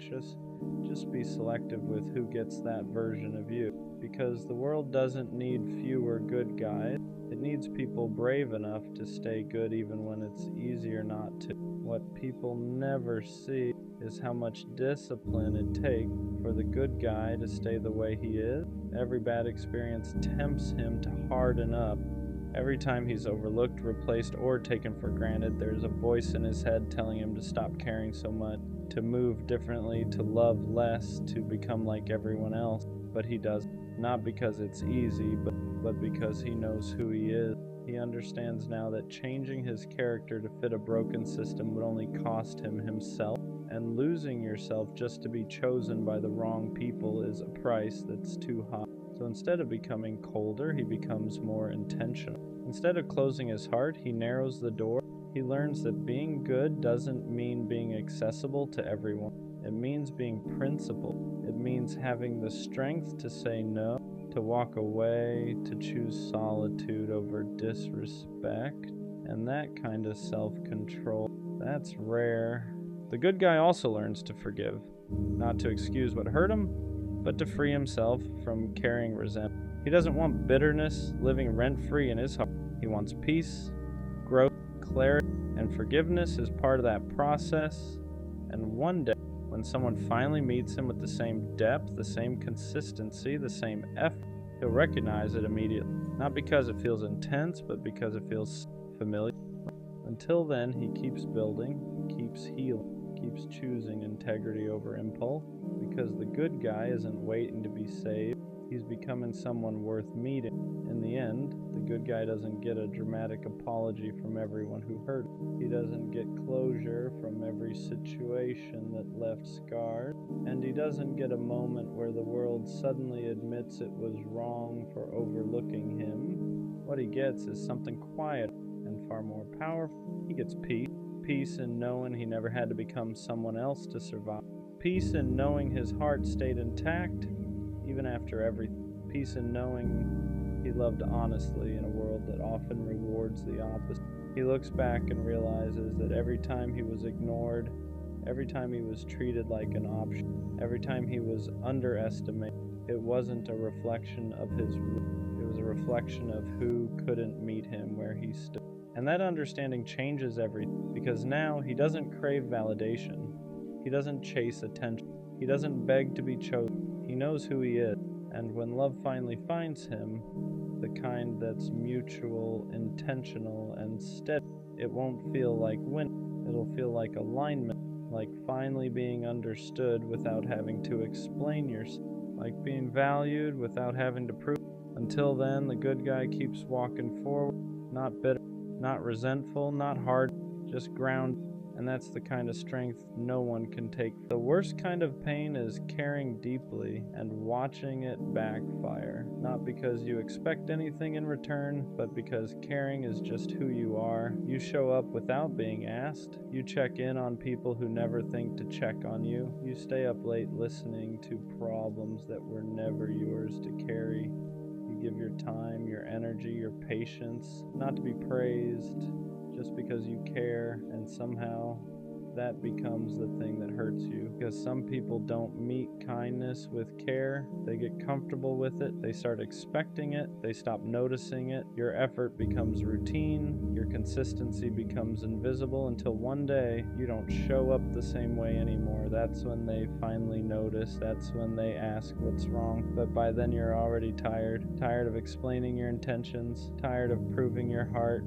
Tired of giving pieces of yourself to people who never stay long enough to understand what it costs you. It's not that you regret caring, you just wish having a good heart didn't hurt this much. And maybe the hardest truth is realizing that loving deeply doesn't guarantee you'll be loved the same way. But that doesn't make your softness a weakness. It just means it needs protection. Don't stop caring. Just be careful who you hand that kind of love to. When you're the one who cares deeply, you usually become not the reliable one, the one people vent to, the one people lean on, the one who always answers. You're dependable in ways people don't even notice anymore. They assume you'll be there, assume you'll understand, assume you'll forgive, so they stop asking how you are, not out of cruelty, but because consistency gets mistaken for endless capacity. You start carrying emotional weight that was never meant to be yours alone. Other people's stress, other people's problems, other people's moods, and you hold it all quietly because you don't want to be a burden the way you never see them as one. But over time, something shifts. You feel tired in a deeper way, not just physically, emotionally. You notice how rarely someone shows up for you the way you show up for them, how quickly your needs get overlooked, how easily your exhaustion goes unseen. And that's when it starts to hurt differently, because you didn't ask for much. You just wanted effort to meet effort, care to meet care, but instead you became the place people take from without realizing they're draining you, and slowly being the strong one starts to feel like being the forgotten one. Eventually something changes, not in a dramatic way. You don't announce it, you don't make a scene, you just stop giving the same way you used to. You reply a little later, you don't over-explain anymore. You stop stretching yourself thin just to be available, and that's when people notice. Not when you were exhausted, not when you were drained, not when you were giving everything. They notice when you pull back. Suddenly they ask what's wrong. Suddenly they feel the distance. Suddenly they miss the version of you that was always there. And that part hurts because it shows you something you didn't want to see. They didn't miss you. They missed the access. They missed the comfort you provided, the effort you gave without question, the way you made things easier for them. So when you stop showing up like that, it feels personal to them. But for you, it wasn't about punishment. It was about survival. You didn't stop caring. You just stop bleeding quietly, and realizing that is both painful and freeing because it teaches you this: anyone who only notices your absence was never really paying attention to your presence. When you finally start pulling back, the hardest part isn't the silence, it's the guilt. You feel like you're doing something wrong just by protecting yourself. You second guess every boundary. You wonder if you're being cold, if you're being selfish, if you're changing. Because when you spent your life being the one who gives, rest feels like laziness, distance feels like cruelty, and saying no feels like failure. You weren't taught how to have limits. You were taught how to endure. So the moment you stop overextending, your nervous system panics. It tells you to explain yourself, to soften it, to give just a little more so no one feels uncomfortable. But here's the truth. Boundaries don't feel good at first because you're used to being useful, not protected. You learned that love meant access, that care meant availability, that being needed was the same as being valued. So when you remove access, it feels like you're taking something away, but you're not. You're just finally keeping something for yourself. And that discomfort, that's not you doing something wrong. That's you breaking a pattern that was costing you more than you realized. People who care deeply often confuse love with sacrifice. They believe loving someone means giving more, trying harder, holding on longer than they should. They tell themselves, if I'm patient enough, they'll notice. If I stay kind, it'll balance out. If I keep showing up, it'll be worth it. But love was never meant to cost you your peace. Somewhere along the way, you learned that being good meant being accommodating, that being loving meant putting yourself last. So you stayed quiet about your needs. You ignored your exhaustion. You told yourself it wasn't that bad as long as everyone else was okay. But sacrifice without reciprocity doesn't make love deeper. It makes it heavier. Because when you're always the one adjusting, the relationship stops being shared. It becomes one-sided. And the scariest part is people can get used to that version of you. They don't ask if it's costing you anything. They just assume you'll keep paying the price until one day you realize love shouldn't feel like self-abandonment. Caring deeply doesn't mean giving endlessly, and loving someone should never require you to disappear in the process. There's a moment when something finally clicks. You get tired of proving that you're genuine, tired of explaining your intentions, tired of showing people your heart just so they can decide whether it deserves care. So you stop performing, you don't overextend anymore, you don't chase reassurance, you don't give more just to feel secure. And at first that feels uncomfortable because you're not used to being this guarded, you're used to leading with softness even when it costs you. But protecting your heart isn't the same as closing it. You're not becoming cold, you're becoming selective. You start noticing who respects your limits and who only liked you when you were endlessly available. You see who adjusts with you, instead of expecting you to bend every time, and that's when you realize something important. You don't need to prove your kindness. The right people will feel it without needing to take advantage of it. Protecting your heart doesn't make you less loving, it just means you're finally loving yourself too. Once you stop overgiving, you start noticing something clearly. Not everyone reacts the same way. Some people get uncomfortable, they push back, they ask why you're different now. They miss the version of you that gave without limits and never asked for anything back. But others adjust. They respect the boundary. They meet you halfway. They don't make you feel guilty for needing space or balance. And that difference matters because it shows you who valued you and who only valued what you provided. The right people don't punish you for protecting your heart. They don't withdraw when you stop overextending. They lean in. They check on you. They notice your effort because it's no longer automatic. They give without keeping score. And for the first time, caring doesn't feel draining. It feels mutual. You realize you don't have to shrink your heart to keep people around. You don't have to exhaust yourself to be worthy of love. The people meant for you won't disappear when you stop bleeding quietly. They'll stay because they never needed you to hurt in order to feel close. At the end of all this, you realize something important. Your softness was never the problem. Caring deeply wasn't a mistake. Being attentive wasn't wrong. Showing up wasn't foolish. The pain came from giving that level of care to people who didn't know how to hold it.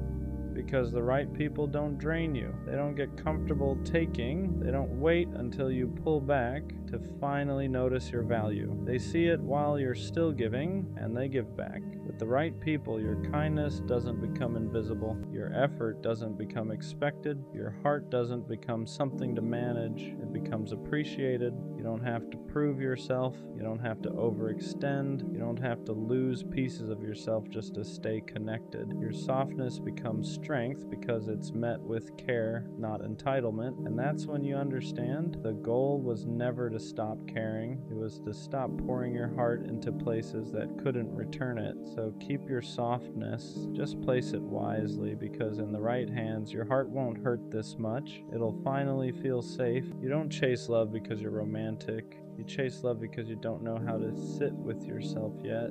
Because silence makes your thoughts loud. Because being alone feels like proof that something about you isn't enough. So you look for love to fill the space. You attach quickly.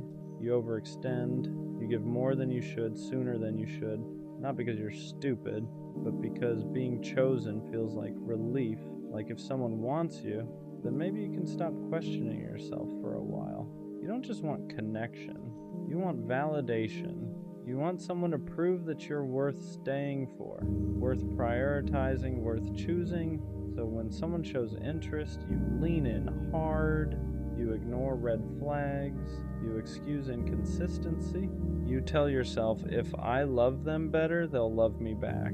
And when they pull away, it doesn't just hurt, it confirms your worst fear, that you weren't enough. So you try harder, you become more available, more understanding, more forgiving than you should be. You abandon parts of yourself just to keep someone close, and you call it love. But deep down, you know the truth. You're not chasing them. You're chasing the feeling of being wanted. Because when someone loves you, even temporarily, it quiets the voice in your head that says you're unlovable on your own. That's why breakups destroy you. You don't just lose the person you lose the version of yourself that felt okay for a moment. You lose the distraction. You lose the proof. You lose the illusion that someone else could fix what you haven't faced yet. And that's the part no one wants to admit. Chasing love like this isn't romance. It's avoidance. It's using someone else's attention to avoid learning how to give it to yourself. Because loving yourself is harder than loving someone else. It means sitting with your flaws without asking someone to overlook them. It means choosing yourself without needing applause. It means learning how to feel whole without being held together by another person. And that terrifies you, so you chase love instead. But here's the shift, the part that hurts before it heals. The moment you stop chasing love to fill the emptiness, you start attracting it from a different place. Not desperation, not fear, not self-doubt, but choice. Because real love doesn't arrive to save you.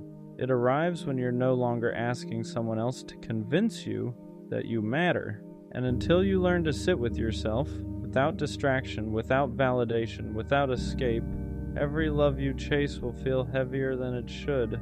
You don't need someone to love you harder. You need to stop outsourcing your worth. And when you finally do, love stops feeling like survival and starts feeling like connection.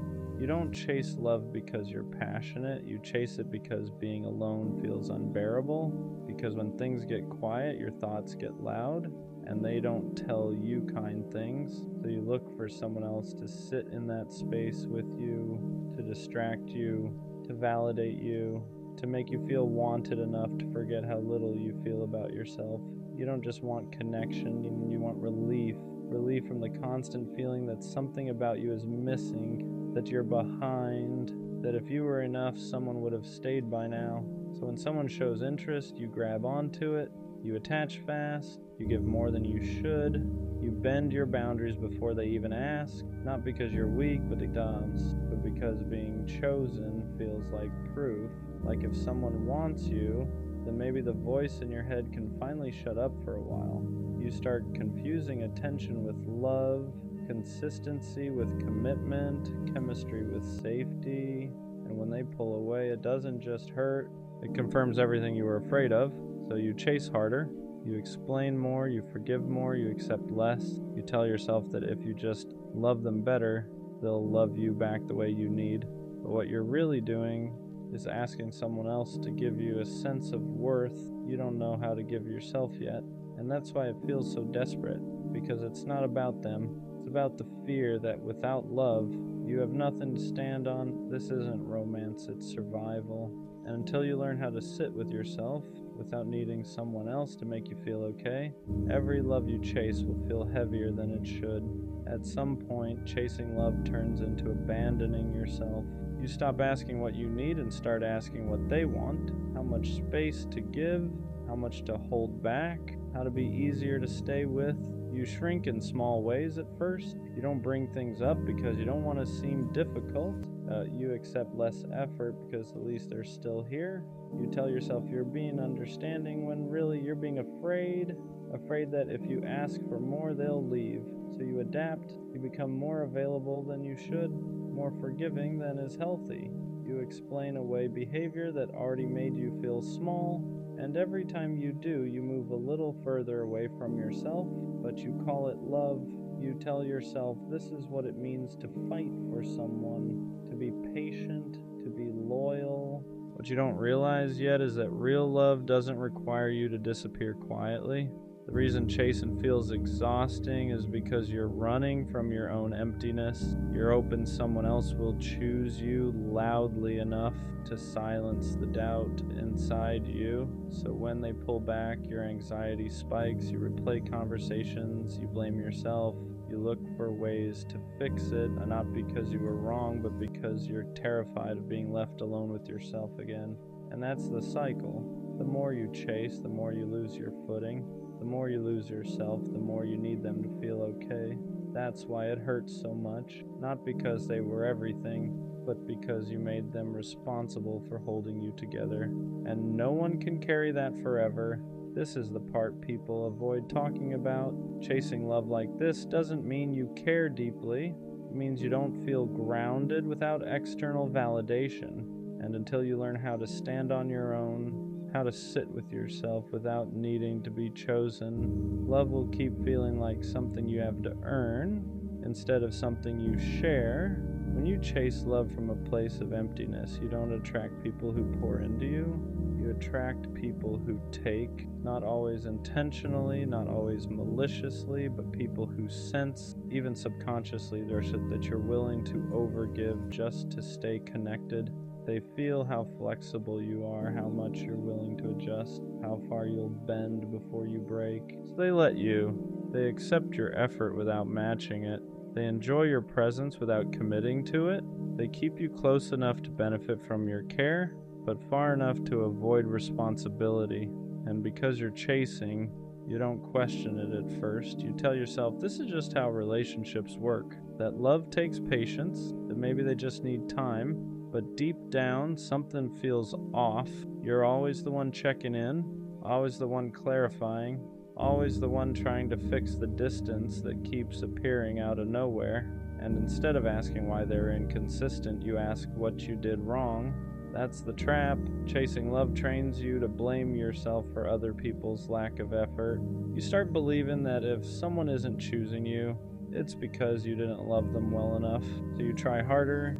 You give more reassurance, more patience, more access to parts of you that should have been protected, and the dynamic deepens. They stay comfortable, you stay anxious, they get affection without accountability, you get hope without security, and that imbalance keeps repeating until you finally see it for what it is. You're not unlucky in love, you're just chasing from a place that tells the wrong people you'll accept less than you deserve, because people who are capable of real love don't feel comfortable being chased. They meet you halfway. The ones who stay distant, inconsistent, unclear, they stay because the chase benefits them. And until you stop chasing to feel worthy, you'll keep finding yourself in the same story with different faces. Eventually, there's a moment where chasing love stops feeling hopeful and starts feeling exhausting. You realize you're tired, not because love is hard, but because you've been doing all the emotional work alone. You're the one overthinking, the one adjusting, the one trying to hold something together that keeps slipping through your fingers. And for the first time, you ask a quiet question you've been avoiding. Why does love feel like something I have to prove myself worthy of? That question is uncomfortable because it points inward. It forces you to see that chasing love has been a distraction, a way to avoid sitting with yourself, a way to avoid asking why you don't feel enough without someone choosing you. Because as long as you're focused on them, their mixed signals, their distance, their inconsistency, you don't have to face the emptiness underneath. You don't have to ask why you're afraid of being alone, why validation feels necessary, why rejection feels like confirmation instead of redirection. So you keep chasing, but here's the truth that hurts before it heals. Chasing love delays self-healing. Every ounce of energy you spend trying to be chosen is energy you're not spending, learning how to choose yourself, and that's why nothing ever feels settled Because no matter who you're with, you're still looking to them to fix something they didn't break. They can't give you security you haven't built internally. They can't love you into self-worth. They can't silence the doubt that existed before they arrived. And once you see that, chasing loses its appeal. Not because you stop wanting love, but because you realize love isn't supposed to feel like survival. It's supposed to feel like addition, not rescue. And the moment you stop running from yourself is the moment the chase starts to lose its power. Learning how to sit with yourself is the hardest part of this whole process, because when you stop chasing love, there's nothing left to distract you. No text to wait for, no signals to decode, no person to center your emotions around, just you. And that's when everything you've been avoiding comes to the surface. The insecurity you buried under effort, the loneliness you masked with attachment, the belief that without someone choosing you, you don't really matter. It feels uncomfortable at first, almost unbearable. You reach for your phone instinctively. You miss the chaos, you miss feeling needed, because chasing gave your pain direction, it gave your emptiness a target. Now there's nowhere to run. And this is where most people go back. They re-enter old dynamics, text people they shouldn't, lower their standards just enough to feel wanted again, not because they're weak, but because sitting with yourself requires honesty. It forces you to see that no one abandoned you the way you've been abandoning yourself. Every time you chased someone who was unsure, you told yourself your needs could wait. Every time you accepted inconsistency, you taught yourself to tolerate being half chosen. So being alone feels unfamiliar, not because you can't handle it, but because you've never stayed here long enough to build something solid inside yourself. This is where self-love actually starts, not affirmations, not confidence quotes, but learning how to stay when there's no validation coming in, learning how to comfort yourself instead of outsourcing it, learning how to choose yourself without needing approval. And slowly something shifts. You stop craving attention. You stop confusing intensity with connection. You stop chasing people who feel familiar for the wrong reasons. Because now, you're no longer running from yourself. And when you stop doing that, love stops feeling like something you need to survive. When you finally start building self-love, the chase doesn't just slow down. It feels wrong. You notice it first in small ways. The anxiety doesn't hook you the same. Inconsistency doesn't feel exciting anymore. It feels draining. People who once felt magnetic now feel loud, unclear, unsafe, and that confuses you because for so long, chaos felt like chemistry. You were drawn to people who kept you guessing because guessing felt familiar, because uncertainty mirrored how unsure you felt about yourself. But now that you're learning how to stand on your own, that dynamic stops working. You don't feel the urge to prove yourself anymore. You don't feel the need to over-explain your worth. And suddenly, chasing feels humiliating, not because you're above it, but because you're finally grounded enough to feel how one-sided it always was. You start wanting different things: clarity instead of sparks, consistency instead of intensity, presence instead of pursuit. You want to be met, not chased or chasing. And here's the part people don't expect. Self-love makes some connections fall apart. People who benefited from your overgiving feel the shift immediately. They sense you're no longer bending, no longer available on demand, no longer trying to earn their attention, and some of them leave. Not because you changed for the worse, but because the version of you that chased them is gone. That can hurt, because even when you're healing, loss still feels like loss, but this time it doesn't destroy you, because you're no longer tying your value to someone else's choice. You understand something now. Love that requires chasing is love that feeds on insecurity, and love that's healthy doesn't need pursuit to survive. It shows up, it stays, it chooses you without being convinced, and the more you learn how to love yourself quietly, consistently, honestly, the less tolerance you have for anything that makes you feel like you need to beg to belong. When the chasing finally stops, a new fear shows up. Not the fear of being alone, but the fear of trusting love again without desperation. Because now you're calmer, more grounded, less reactive, and that feels unfamiliar. You're used to love coming with anxiety, with overthinking, with that constant urge to secure someone's attention before it disappears. So when things are steady, part of you doesn't know what to do. You wait for the other shoe to drop. You look for signs something is wrong. You brace yourself for distance that never comes, because chaos used to feel like proof that something mattered. Now peace feels suspicious. You're not chasing anymore, but you're still learning how to receive, how to let someone show up without questioning why, how to accept consistency without trying to earn it.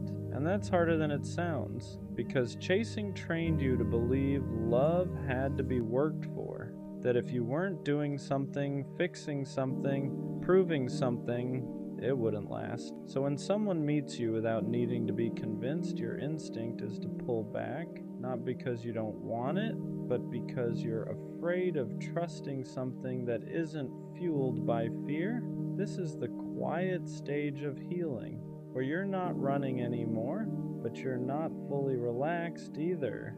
You're learning that love doesn't have to feel urgent to be real, that being chosen calmly is still being chosen, and slowly you start letting yourself believe it. You stop checking for exits, stop rehearsing disappointment, stop preparing for abandonment that hasn't happened, because for the first time, you're not chasing to feel worthy. You're standing still and letting love come to you. And that's when you realize how much strength it actually takes to stay. When you stop needing love to save you, everything about it changes. You're not chasing anymore, but you're also not hiding. You're just stable, and that's unfamiliar. You notice how different it feels to want someone instead of needing them.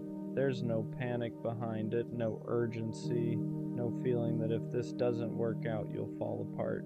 And that scares you in a new way, because chasing gave you purpose. It gave your emotions somewhere to go. It made love feel intense, consuming, alive. Now love feels quieter, not empty, just grounded.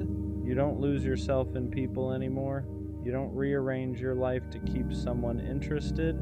You don't abandon your needs to avoid being left. And because of that, you become harder to hook, not emotionally unavailable, just unavailable to dynamics that require you to shrink. You start noticing things you used to ignore, how someone responds to boundaries, how they handle consistency, how they show up when you're not overgiving. And if they fade when you stop chasing, you don't panic, you understand. They weren't there for you. They were there for the version of you that was always reaching. That realization hurts, but it also frees you. Because now you know love that disappears when you stop chasing was never love meant to stay.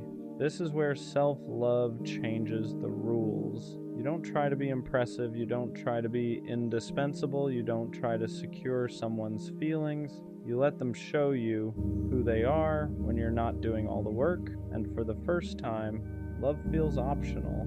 Not because it doesn't matter, but because your worth no longer depends on it. You're not chasing to fill a void anymore. You're choosing from a place that already feels whole. And that's when love stops feeling like survival and starts feeling like something you can welcome without losing yourself.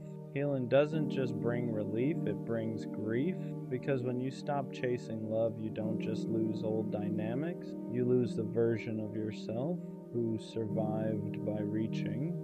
You look back at who you were and feel a strange mix of sadness and compassion. You remember how hard you tried, how much you gave, how badly you wanted to be chosen, and part of you wants to go back, not because it was healthy, but because it was familiar. Chasing gave you direction. It gave your pain something to focus on.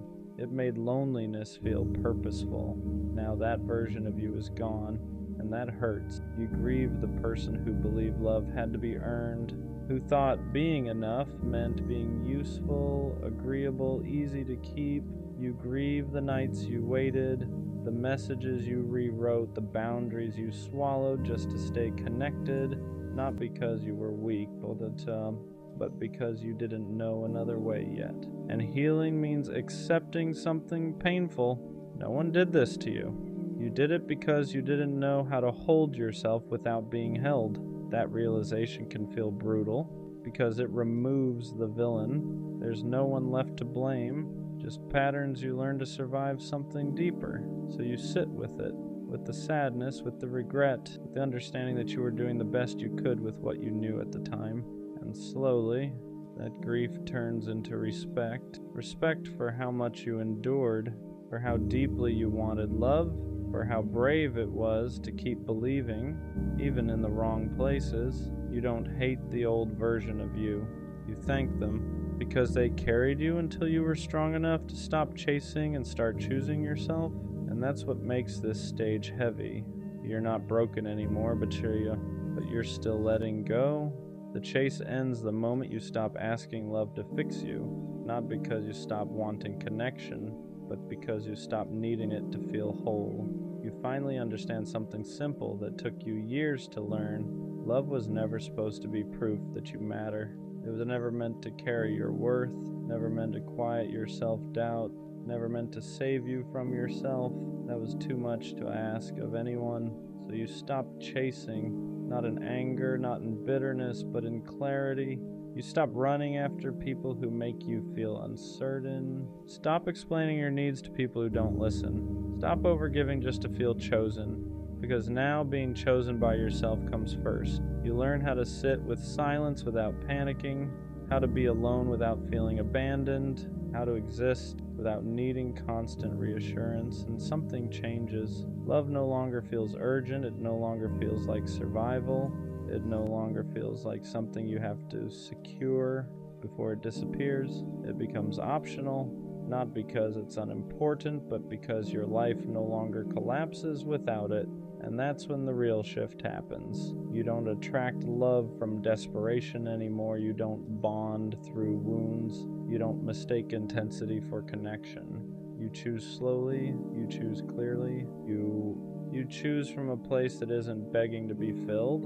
And if someone doesn't meet you there, you don't chase. You let them go, not because you don't care, but because you care enough about yourself to stop repeating the same pain with different people. The version of you that chased love wasn't weak. They were hurting, they were lonely, they were trying to survive. But this version of you, this version doesn't run. They stand still, they breathe. They choose themselves even when no one is watching. And from here on out, love won't feel like something you have to earn. It'll feel like something you share with someone who meets you without being chased. That's where the cycle ends. Not with finding love, but with finally finding yourself. Dating feels rigged now, not in a dramatic love doesn't exist way, but in a quiet, frustrating way. Like the rules changed while I was still playing by the old ones. I grew up thinking effort mattered, consistency mattered, loyalty mattered. I thought if you showed up honestly, communicated clearly, and moved with intention, things would naturally fall into place. But now, it feels like the opposite gets rewarded. The emotionally unavailable ones get chased. The inconsistent ones get excused. The ones who barely text back somehow stay mysterious. And the ones who actually try, they're too available. It's like showing effort is unattractive now. Like caring too much is a flaw. And that messes with your head, because I don't want to become someone who plays games. But it feels like the game is designed for people who do. Dating used to feel simple. You liked someone, you talked, you built something. Now it feels strategic. How long should I wait before replying? Should I seem busy? Should I hold back how much I like them? Should I act like I care less than I do? Why does authenticity feel like a disadvantage? It's exhausting. Because I don't want to calculate emotions. I don't want to pretend I'm less interested just to seem more attractive. But the moment you show real interest, there's this fear that you'll lose leverage. Leverage, that's what dating feels like now. Leverage. Who cares less? Who replies slower? Who has more options? And I'm tired of that dynamic, because love isn't supposed to feel like a power struggle. It's supposed to feel mutual. What really makes it feel rigged is this: the more healed you are, the harder it feels to connect. If you have boundaries, you're too strict. If you communicate clearly, you're too serious. If you move intentionally, you're moving too fast. But if you're emotionally distant, if you're inconsistent, if you keep people guessing, that's attractive, and I don't understand it. Because I worked on myself. I healed attachment issues. I learned to communicate instead of shutting down. I stopped chasing people who weren't sure about me, and somehow that made dating harder. It feels like emotional maturity is rare, and when it is rare, it's misunderstood. There's also the illusion of options. Social media makes it look like everyone is replaceable, like there's always someone better one swipe away. So instead of building through discomfort, people reset. Instead of communicating through confusion, people ghost. Instead of fixing, they upgrade. And that constant availability of more makes commitment feel fragile. Why work through something hard when you can just download someone new? It's a dangerous mindset because real connection isn't built in perfect conditions. It's built through friction, through patience, through staying, but staying feels outdated, and that's what makes it feel rigged. I think the hardest part is trying to stay authentic in a system that rewards detachment. I don't want to pretend I don't care. I don't want to act busy to seem important. I don't want to withhold affection to build mystery, but I also don't want to keep feeling like the only one showing up fully, because over time, you start wondering if you need to adapt, if you need to become colder, more distant, more unpredictable, and that's scary because I don't want dating to change my character. I don't want to start playing games just because everyone else is. Dating feels rigged because effort isn't always matched. You can show up consistently and still get replaced. You can communicate clearly and still get ghosted. You can be loyal and still get cheated on. And after enough of that, it starts to feel pointless. Like, what's the reward for doing it right? Where's the payoff for emotional maturity? But maybe that's the wrong perspective. Maybe dating isn't rigged. Maybe it's filtering. Maybe the people who run from consistency are showing you they aren't built for it. Maybe the ones who disappear at the first sign of depth were never ready for it. And maybe the frustration is proof that you've outgrown surface level connections. Still, it's tiring. Tiring to reintroduce yourself, tiring to explain your intentions, tiring to build from scratch, tiring to stay optimistic when patterns repeat, because every time something doesn't work out, you question yourself. Am I too much, too intense, too available, too honest? And when those questions stack up, dating stops feeling exciting. It starts feeling like a test you didn't study for. But here's something I'm starting to realize. The right person won't make dating feel like strategy. They won't reward detachment. They won't require you to care less to keep them interested. They won't need games to stay engaged. With the right person, effort won't feel like a disadvantage. It'll feel matched. And maybe that's rare, but rare doesn't mean impossible. It just means selective. Dating feels rigged when you're trying to build something real in a culture that normalizes temporary. But I refuse to downgrade my standards just to fit in. I refuse to act uninterested just to attract interest. I refuse to pretend I don't want something meaningful, because I do, and I'd rather struggle finding something real than succeed at something shallow.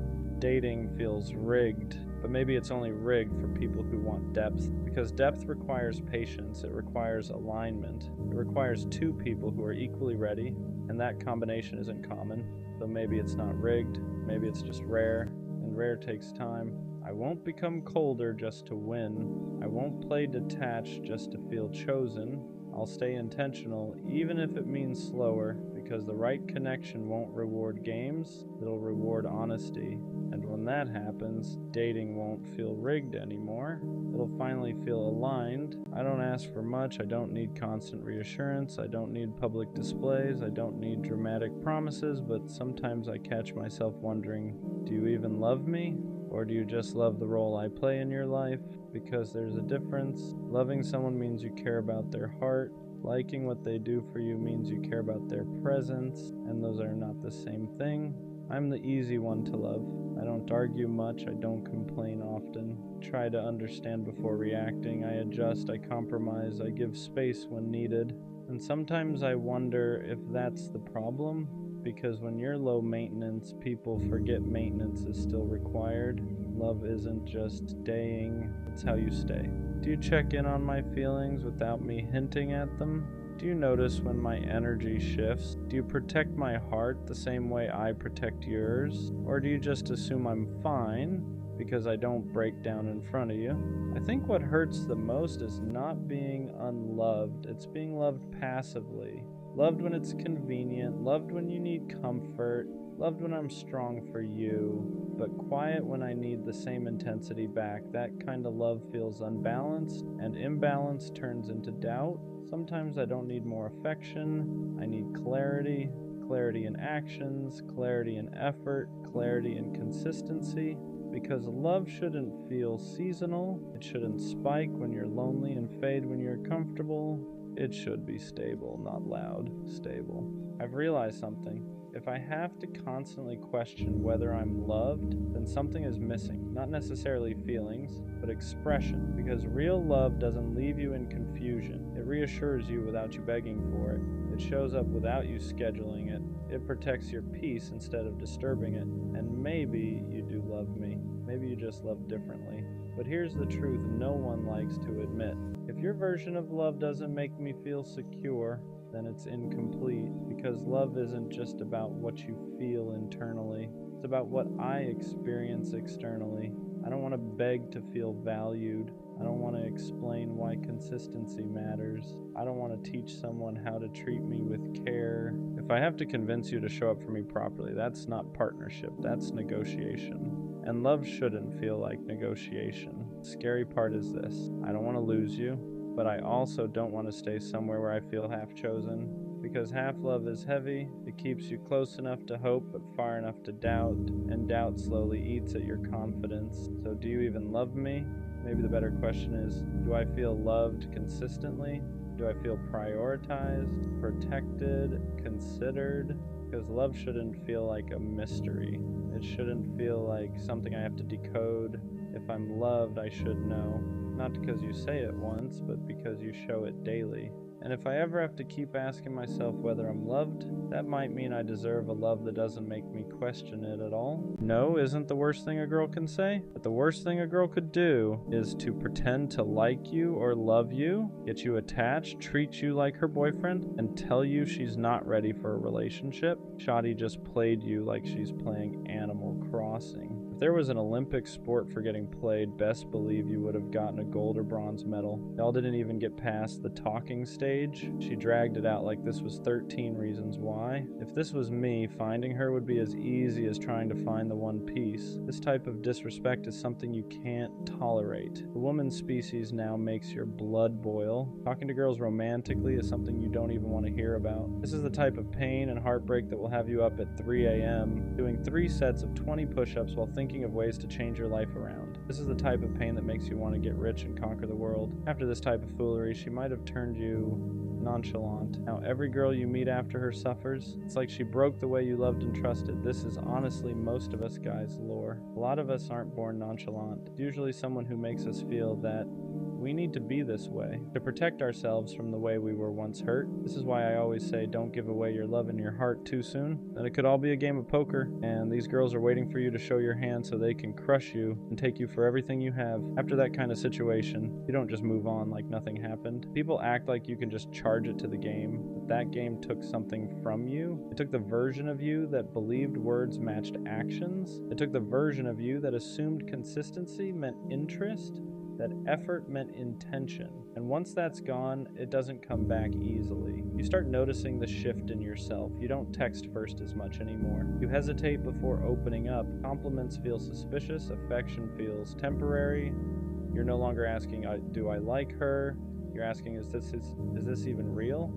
And And that question follows you into every new connection, even with people who haven't done anything wrong. That's the unfair part. One person plays with your feelings, and suddenly everyone after them has to deal with the damage. You become guarded, distant, almost emotionally lazy, not because you don't care, but because caring once cost you too much. You learn that giving your heart too early can turn into a lesson you never asked for. And late at night, that's when it really hits. When the distractions are gone, when you're alone with your thoughts, that's when the anger shows up, not just at her, but at yourself, for ignoring the red flags, for believing potential instead of patterns, for staying when deep down something felt off. That anger fuels change, but it can also harden you if you're not careful. A lot of guys turn that pain into motivation. Gym sessions at ungodly hours, obsessing over goals, wanting to level up in every area of life. And while growth is good, it's important to recognize where it's coming from. Are you improving because you want more for yourself? Because you're trying to prove you were worth choosing? That experience becomes part of your story, your lore, not to victimize you, but to explain why you move the way you do now, why you don't fall as fast, why you keep your guard up, why you test people before trusting them. You weren't born this way. Someone taught you to protect yourself. And the real lesson isn't to stop loving. It's to stop giving your heart to people who haven't earned access to it yet. What really messes with you is realizing she probably didn't think it was that deep. To her, it was just talking, just vibes, just something to pass the time. But to you, it was hope. It was imagination. It was planning things in your head you never even said out loud. And that imbalance is where the damage happens. One person is casually passing time, the other is slowly building attachment. You replay moments looking for answers. The good mornings, the late replies that still felt warm, the way she acted like she cared without ever committing to it, and you start asking yourself if you imagined it all, if you read too much into things, if you're the problem for feeling deeply in a world where people stay shallow on purpose. That's when trust starts cracking, not just trust in others, but trust in yourself. You stop believing your intuition because last time it led you straight into disappointment. So now you second guess everything. Is she flirting or just being nice? Does she actually like me or just like the attention? You become hyper-aware, constantly scanning for signs that history is about to repeat itself. And the worst part is how it rewires your expectations. You go into new situations already bracing for impact, already assuming it won't last, already preparing for the moment they pull back and say they're not ready. So instead of enjoying the present, you're always waiting for the drop, always half gone even when you're still there. This is how people become emotionally unavailable without meaning to, not because they don't want love, but because love once felt like a setup, like something that was offered just to be taken away. So you start protecting yourself in quiet ways. You don't get excited too fast, you don't express how much you care. You keep things surface level until someone proves they're different. But here's the truth, nobody tells you. What happened to you wasn't weakness. It was sincerity meeting someone who didn't know what they wanted. And that doesn't mean you should stop being sincere. It just means you have to be more selective with who you give that version of yourself to. After that kind of situation, something shifts in you. You're not loud about it, you don't announce it, but you feel it in the way you move. You stop leading with your heart and start leading with caution. You don't text first as much. You don't double text. You don't let yourself get excited over potential anymore. You tell yourself it's maturity, but deep down, it's fear wearing a calmer face. You start believing that caring less is safer, that being detached is smarter, that if you never let anyone get too close, they can't pull the rug from under you again. So you keep people at arm's length, you flirt without intention, you talk without expectation, you convince yourself this is control, but really it's armor. And sometimes you miss the old you, the version of you that loved freely, that didn't overthink every reply, that didn't feel embarrassed for being excited about someone. You miss how deeply you used to feel before it backfired.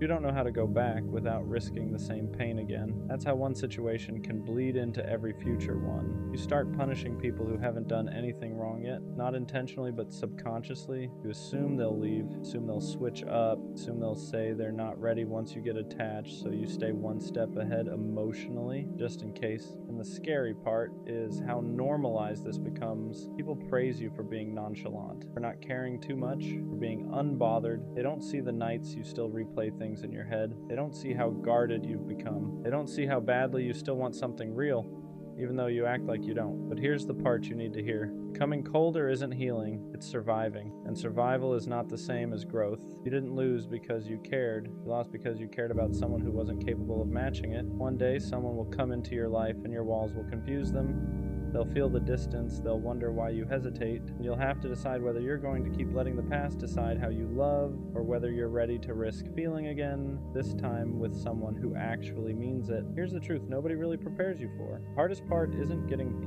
played, it's what happens after when you meet someone new who actually treats you right, and you don't know how to receive it. Their consistency feels suspicious. Their interest feels too good to be true. When they text back fast instead of feeling secure, your mind starts asking, what's the catch? Because your brain remembers patterns, remembers how attention turned into attachment, and attachment turned into disappointment. So now every good thing feels temporary. You don't relax into love anymore, you brace for impact. You're always waiting for the switch up, the moment they pull away, the moment they say they're not ready, the moment you realize you were just another phase to them. And it's exhausting, because part of you wants to love again the way you used to. Fully, honestly, without holding back. But another part of you is screaming not to, telling you that being vulnerable is dangerous, that letting someone see you is how you get hurt, so you stay halfway in, halfway out. Enough to not be alone, but not enough to be devastated again. That's why you start confusing peace with boredom. Healthy love feels quiet compared to chaos. There's no guessing games, no mixed signals, no emotional roller coaster. And because you got used to inconsistency, stability feels unfamiliar, almost wrong. You catch yourself thinking, why isn't this hurting? Why am I not anxious?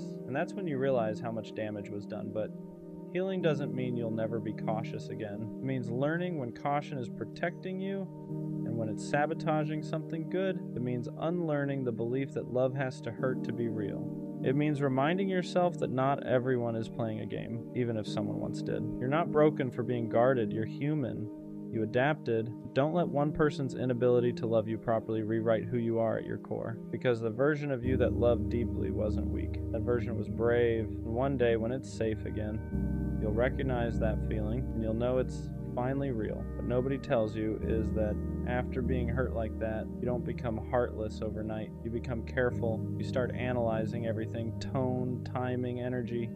You replay conversations in your head, not because you're obsessed, but because you're trying to protect yourself from ever feeling that stupid again. You promise yourself you'll never miss the signs next time. So when someone new comes around, you don't jump in. You test the waters. You pull back just to see if they'll step forward. You stop texting first, not because you don't care, but because you're scared of caring more again. You don't want to be the only one invested. You don't want to be the one waiting ever again. And sometimes that defense mechanism costs you something real.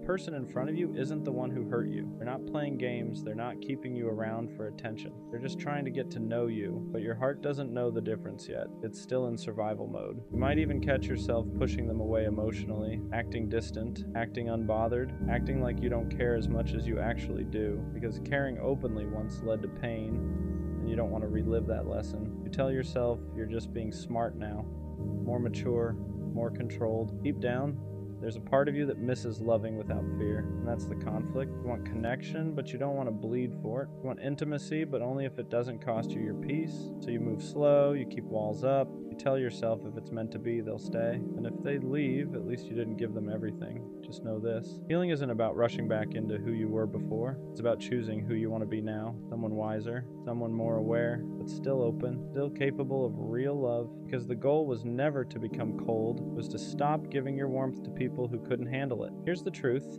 Most people never say out loud. Becoming guarded doesn't mean you lost your ability to love. It means you finally learned your worth. There's a difference. You didn't harden because you're bitter. You hardened because you had to survive something that broke you when you were genuine. You remember how freely you used to give, how you didn't hesitate, how you showed up with your whole chest. No hesitation, no backup plan. You didn't measure effort, you didn't keep score, you just loved. And when that got taken advantage of, it didn't just hurt your heart, it shook your identity, it made you question if being that open was a mistake. So now you hesitate, you don't open up right away, you don't trauma dump, you don't promise things too early. You don't let people know how deeply you feel until they've proven they're safe. And that's not weakness, that's discernment, that's growth. But sometimes people misunderstand that version of you. They call you distant, nonchalant, emotionless. They don't see the emotional discipline it took to become this way. They don't see the nights you had to teach yourself how to let go, how to sit with silence, how to stop chasing explanations that were never coming. And yeah, it gets lonely sometimes because not everyone has the patience to get past your walls. Not everyone understands that consistency matters more to you now than words, that effort means more than promises, that actions are the only language you really trust. The right person won't rush you. They won't demand access to parts of you they haven't earned. They won't punish you for protecting yourself. They'll understand that loving you means moving at your pace, showing up even when you don't ask, being steady when you're cautious. You're not broken, you're recalibrated. You didn't lose your softness, you just learned to aim it better. And one day, when someone proves they can handle your heart without hurting it, you'll feel it, because you'll want to open up again, not out of fear of losing them, but because it finally feels safe to stay. What people don't realize is that the walls you built weren't meant to keep love out. They were meant to keep the wrong people from walking in and wrecking everything again. You didn't wake up one day and decide to be distant. You became distant after explaining yourself one too many times to people who never listened, after forgiving things you never should have had to forgive, after loving someone who treated your heart like something disposable. There was a version of you that believed effort would always be met halfway, that if you just loved harder, communicated better, stayed patient longer, things would work out. And when that belief collapsed, it didn't collapse quietly, it shattered, because you weren't just mourning a person, you were mourning the version of yourself that thought love was always safe. So now you watch patterns, you notice energy shifts, you pay attention to how people show up when it's inconvenient, not when it's easy. You don't get attached to potential anymore.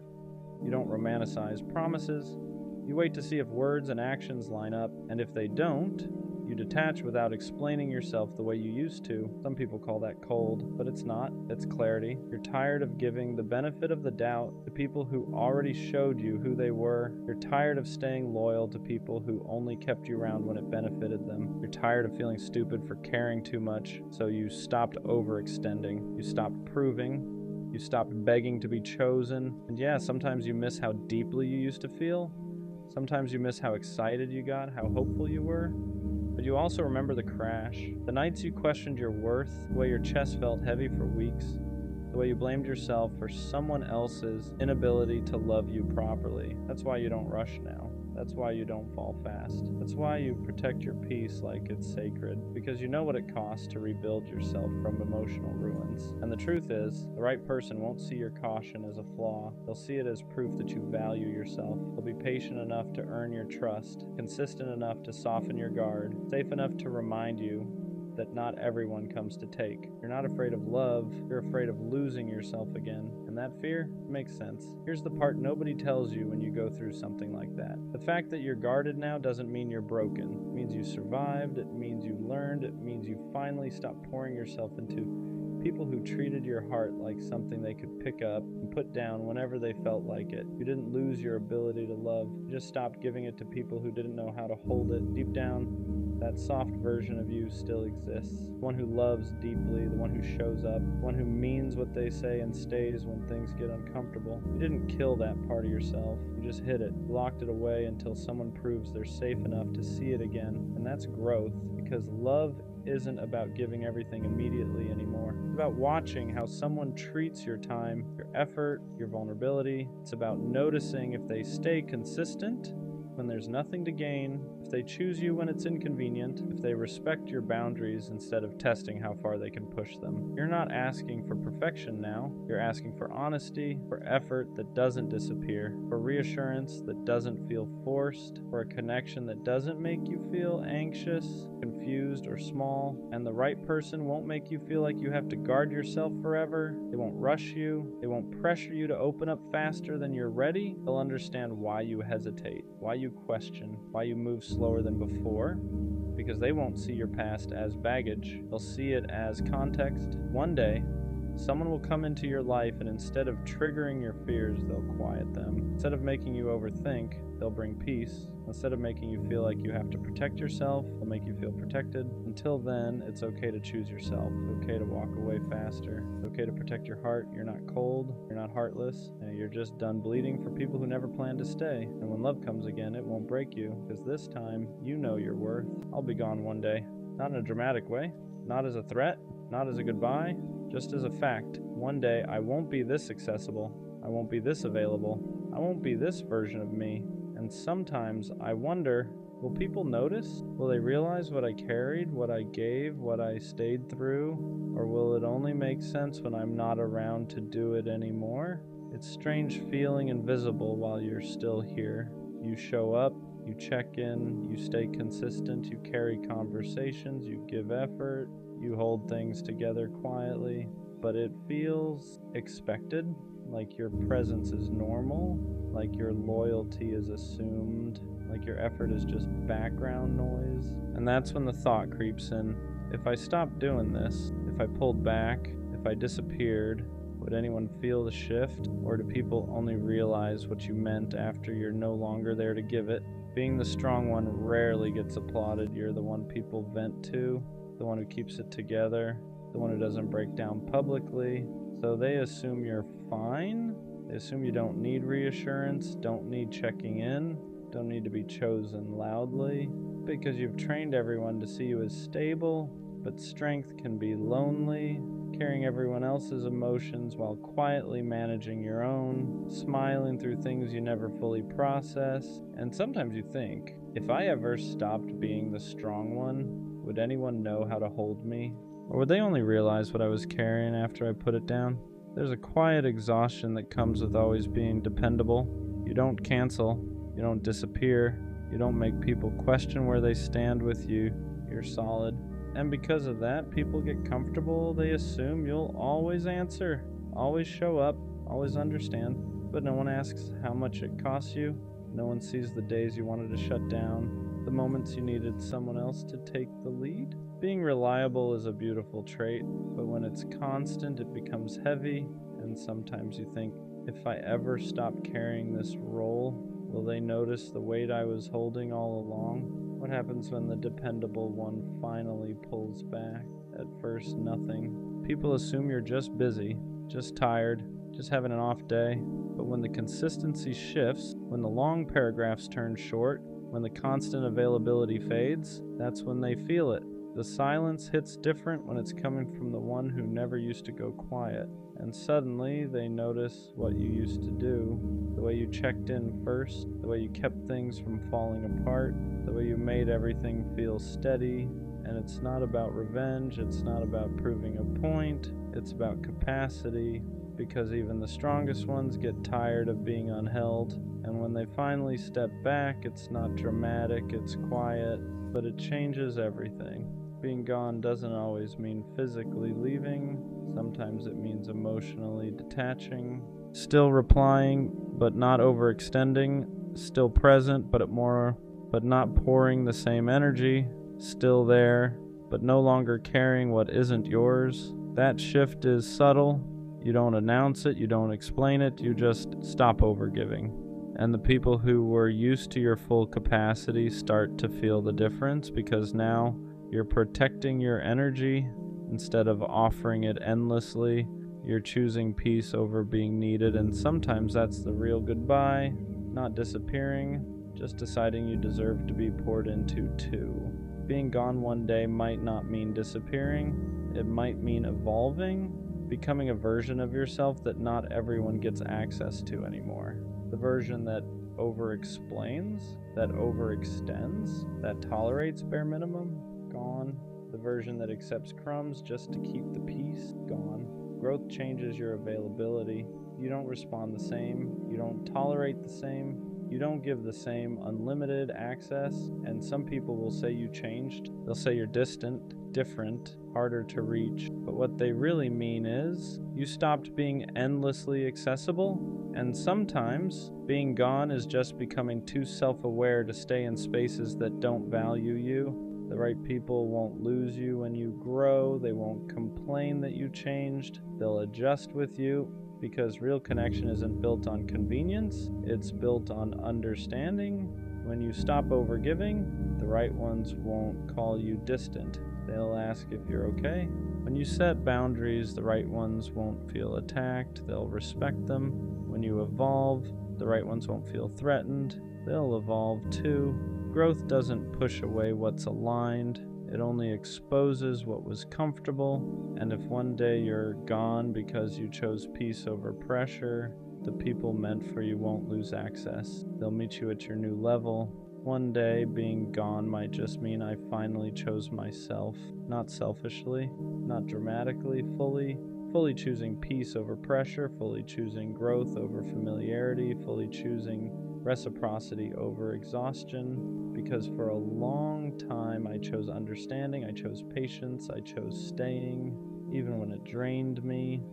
But one day I'll choose alignment, and that might look like distance to people who benefited from my overgiving. It might look like silence to people who only checked in when I carried things. But to me, it'll feel like relief, because being gone isn't always about leaving others. Sometimes it's about finally not leaving yourself. I'll be gone one day, but not in a tragic way, in a transformative way. I'll be gone from the spaces that drained me, gone from the roles that confined me, gone from the version of me that overgave just to be appreciated. And the people who only valued what I provided, they'll call it distance. The people who only noticed when I carried things, they'll call it change. But the ones who truly saw me, they'll understand. Because being gone isn't disappearing, it's evolution. It's choosing peace over performance, reciprocity over exhaustion, alignment over attachment. One day I'll be gone, and it won't be because I faded. It'll be because I finally grew into a version of myself that refuses to stay where I'm not valued. And that's not a loss. That's a rebirth. I don't think love works anymore. Not the way it used to. Not the way we were told it would. Because everything about it feels fragile now. Disposable. Temporary. I used to believe love was something you built and protected. Something you chose every day. Something that got stronger the more you worked through it. Now it feels like something people try on, like an outfit, like a phase, like something that lasts until it becomes inconvenient. And maybe that's just my experience talking. Maybe I'm jaded, maybe I'm tired, but it's hard not to feel this way when you've watched effort get ignored, loyalty get tested, and consistency get replaced with excitement. It feels like the people who care the most lose the fastest. The ones who communicate openly get labeled too much. The ones who stay calm get called boring. The ones who try to build something stable get overlooked for something unpredictable. And I don't understand when stability became unattractive. When did peace start feeling dull? When did consistency start feeling optional? When did love turn into a competition of who cares less? Because that's what it feels like now. Who replies slower? Who shows less emotion? Who keeps more options open? Who can detach quicker? It feels like the winner in modern love is the one who invests the least, and that doesn't make sense to me, because love was never supposed to be strategic. It was supposed to be mutual. It was supposed to feel safe. It was supposed to feel intentional. But now, it feels like leverage. It feels like power dynamics. It feels like emotional poker. And I'm tired of pretending that doesn't affect me. I don't want to play games. I don't want to pretend I don't care just to protect myself. I don't want to withhold affection just to maintain mystery. But every time I show up genuinely, it feels like I lose. And after enough losses, you start questioning the system, not yourself, the system. Because if doing things the right way keeps ending the wrong way, you start wondering if the rules changed, and maybe they did. Social media makes everyone feel replaceable. Dating apps make options endless. Attention is constant. Validation is everywhere, so commitment feels outdated. Why work through something uncomfortable when you can scroll into something new? Why communicate through confusion when you can ghost and reset? Why fix when you can replace? And I hate that mindset, but I see it everywhere.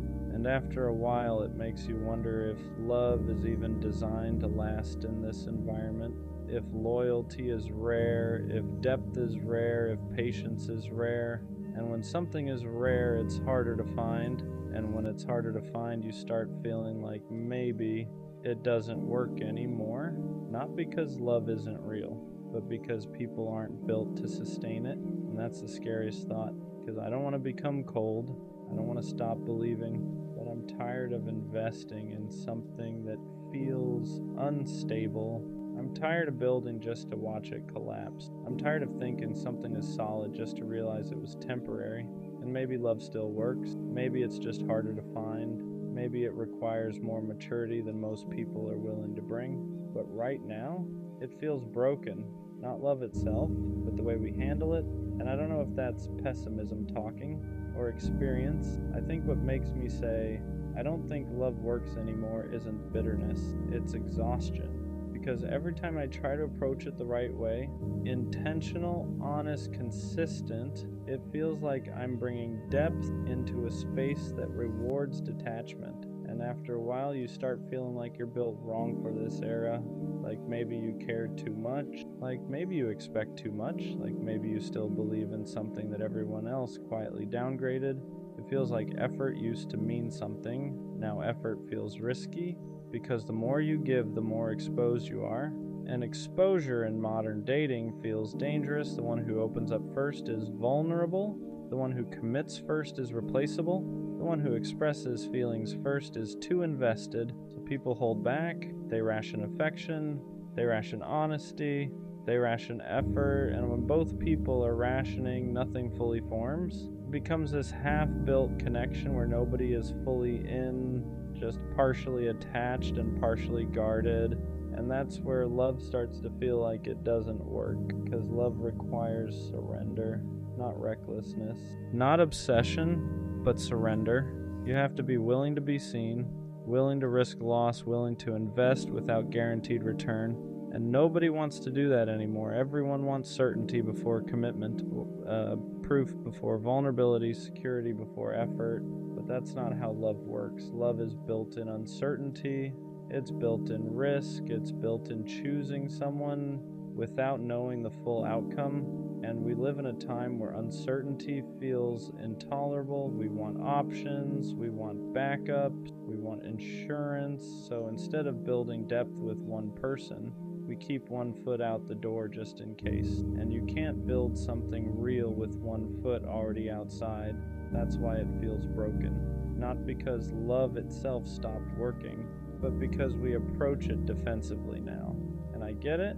People have been hurt, people have been betrayed, people have been replaced, so they protect themselves. But protection can slowly turn into detachment, and detachment kills depth. You can't love deeply if you're constantly calculating exits. You can't bond securely if you're scanning for upgrades. You can't build trust if you're always half preparing for collapse. And I'm tired of feeling like I have to adapt to that. I don't want to love strategically. I don't want to care less just to stay safe. I don't want to pretend I don't feel strongly just to avoid looking invested. But when you keep getting hurt for showing up fully, you start wondering if maybe the world rewards the opposite. And that's where the doubt creeps in. Maybe love doesn't work anymore because too many people are operating from fear instead of intention. Too many people want the feeling of love without the responsibility of it. They want butterflies but not boundaries, excitement but not effort, chemistry but not consistency, and chemistry fades without consistency. Excitement fades without stability. Butterflies disappear when there's no structure holding them, so relationships collapse, and instead of reflecting, people reset, and the cycle continues. And when you've seen that cycle enough times, it's hard not to feel like something fundamental shifted. Like the culture around love changed. Like commitment feels heavier now. Like loyalty feels optional. Like patience feels outdated. And maybe I'm wrong. Maybe there are still people who believe in depth. Maybe there are still people who value stability. Maybe there are still people who don't treat connection like it's disposable. But when your personal experiences keep showing the opposite, it's hard to stay optimistic. It's hard to believe love worked when everything around it feels temporary. And I don't want to lose faith, but I also don't want to keep pretending it's easy, because it's not anymore, and maybe love still works, but maybe it only works when two people are equally ready to stop playing defense, and that combination feels rare, not impossible, just rare. And rare takes patience, and patience feels hard when you've already invested so much of it before. So yeah, right now it feels broken. But maybe what's broken isn't love. Maybe it's how we've learned to approach it, and that might be fixable, but only if both people are willing to actually build instead of constantly preparing to leave. Maybe the real reason I don't think love works anymore is because it feels like timing is always off. You meet someone who seems aligned, you connect, you talk for hours, you feel understood, and then something small shifts. Not dramatic, not explosive, just subtle. They pull back slightly, energy changes, consistency drops, and instead of addressing it directly, things fade. That's what modern love feels like. Not endings, fading, no real closure, no real confrontation, just gradual detachment, and it leaves you questioning everything. Did I imagine the connection? Did I misread the depth? Did they ever feel it the way I did? Because when something ends without clarity, your mind fills in the blanks, and most of the time the blanks aren't kind. You start blaming yourself. Maybe I was too much, maybe I wasn't enough, maybe I moved too fast, maybe I didn't move fast enough, and that mental spiral gets exhausting. Love starts feeling like a puzzle with missing pieces. Like no matter how carefully you approach it, something unpredictable shifts. And maybe that unpredictability is what makes it feel broken. Because love requires stability to grow. You can't build something meaningful on inconsistent ground. You can't plant something deep in unstable soil. And right now, everything feels unstable. People are distracted. Attention spans are shorter. Validation is constant. It's hard to compete with instant dopamine because love isn't instant dopamine. It's slow burn. It's repetition. It's routine. It's choosing someone again and again, even when the excitement settles. And we live in a culture that constantly chases the next high. So once comfort replaces adrenaline, people confuse it with boredom. Once peace replaces intensity, people think something's missing. But peace isn't missing something. Peace is the goal. And maybe that's why love feels like it doesn't work anymore. Because people are chasing sparks instead of substance. They want fireworks every day, but fireworks aren't sustainable. They're loud, they're bright, they're temporary. Real love isn't fireworks, it's foundation, and foundations aren't flashy. They're steady, and steady doesn't trend well. Steady doesn't go viral, steady doesn't give you constant emotional spikes, but steady is what lasts. And maybe we forgot that. Maybe we've confused intensity with compatibility. Maybe we've confused excitement with alignment. Maybe we've confused attention with affection. And when those illusions fade, people assume love failed, but maybe love didn't fail, maybe expectations did. Still, it's hard not to feel tired. Because every time you start believing in something new, you're also bracing for impact. You don't enter connections open anymore. You enter them cautiously, guarded, prepared, and that guarded energy changes everything. Because love thrives in openness, and guarded hearts can't fully attach. So it becomes this cycle. People get hurt. They protect themselves. They enter something new with walls up. The connection never fully forms. It collapses. They say, see, love doesn't work. But maybe the walls are the problem. Maybe we're all trying to avoid pain so aggressively that we're also avoiding depth. And I don't know how to fix that because I understand why people guard themselves. I do it too. After enough disappointment, you start building armor. But armor blocks connection just as much as it blocks harm. And that's the dilemma. How do you stay open in a world that keeps showing you how easy it is to be replaced? How do you trust when you've seen how quickly people move on? How do you believe in permanence when everything feels temporary? Those questions don't have easy answers. And that's why sometimes it feels easier to just say, love doesn't work anymore.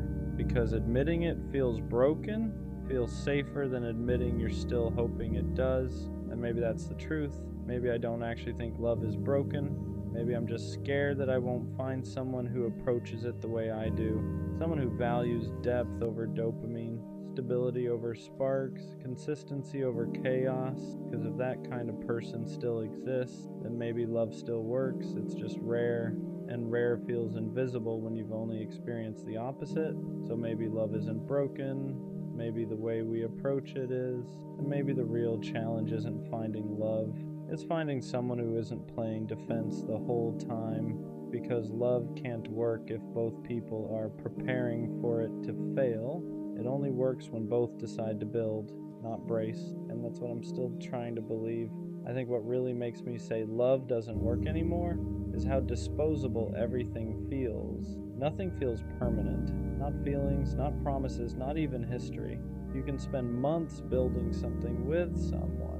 Routines, memories, habits, inside jokes, and then one day it's like it never happened. They move on, they reset, they rebrand their life without you in it, and you're left sitting there wondering how something that felt so real could be treated so lightly. It makes you question whether permanence even exists anymore. Because love used to mean endurance. It used to mean working through discomfort. It used to mean fighting for connection when things got complicated. Now it feels like the moment things feel heavy, people exit. The moment conflict shows up, people reconsider. The moment effort is required consistently, people get tired, and I'm not saying everyone is like that. But it's common enough that it starts to feel normal, and when something unhealthy becomes normalized, you start adjusting your expectations, you start lowering standards without even realizing it. You start telling yourself, maybe this is just how it is now, maybe I'm expecting too much, maybe stability is unrealistic. And that's the dangerous part, because once you start believing depth is unrealistic, you start accepting less than you deserve. You start settling for half effort, half commitment, half presence, and half love never feels secure. It feels temporary. It feels like you're constantly on probation. Like you have to maintain value instead of simply being valued, and that's exhausting. Love shouldn't feel like an audition. It shouldn't feel like you're being evaluated weekly. It shouldn't feel like you're one mistake away from being replaced, but that's what modern dating culture does. It keeps everyone slightly disposable because there's always another option, and options change the psychology of commitment. Now, when people feel like there's endless supply, they don't invest deeply. They sample, they test, they compare, they upgrade, and depth requires focus. You can't build something meaningful if you're constantly scanning the horizon. And I'm tired of feeling like depth is rare, like loyalty is rare, like emotional maturity is rare.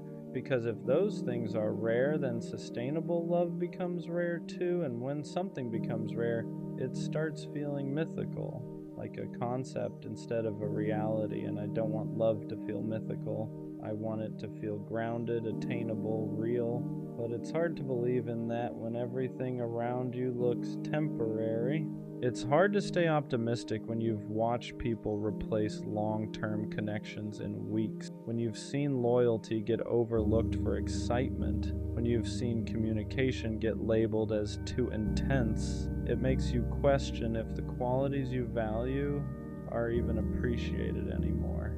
And I refuse to become colder just to survive in this environment, but sometimes I understand why people do. Because caring fully feels risky, showing up fully feels vulnerable, and vulnerability feels unsafe when you've seen how quickly people pivot. So instead of opening fully, people guard. Instead of committing deeply, people hesitate. Instead of building, people browse. And browsing never creates attachment, it creates distraction. So maybe love doesn't feel like it works anymore, because too many people are browsing instead of building. Too many people are entertaining instead of committing. Too many people are protecting themselves instead of participating fully. And when both people are slightly guarded, slightly detached, slightly prepared to leave, the connection never roots deeply, it stays surface level. And surface level love doesn't survive pressure.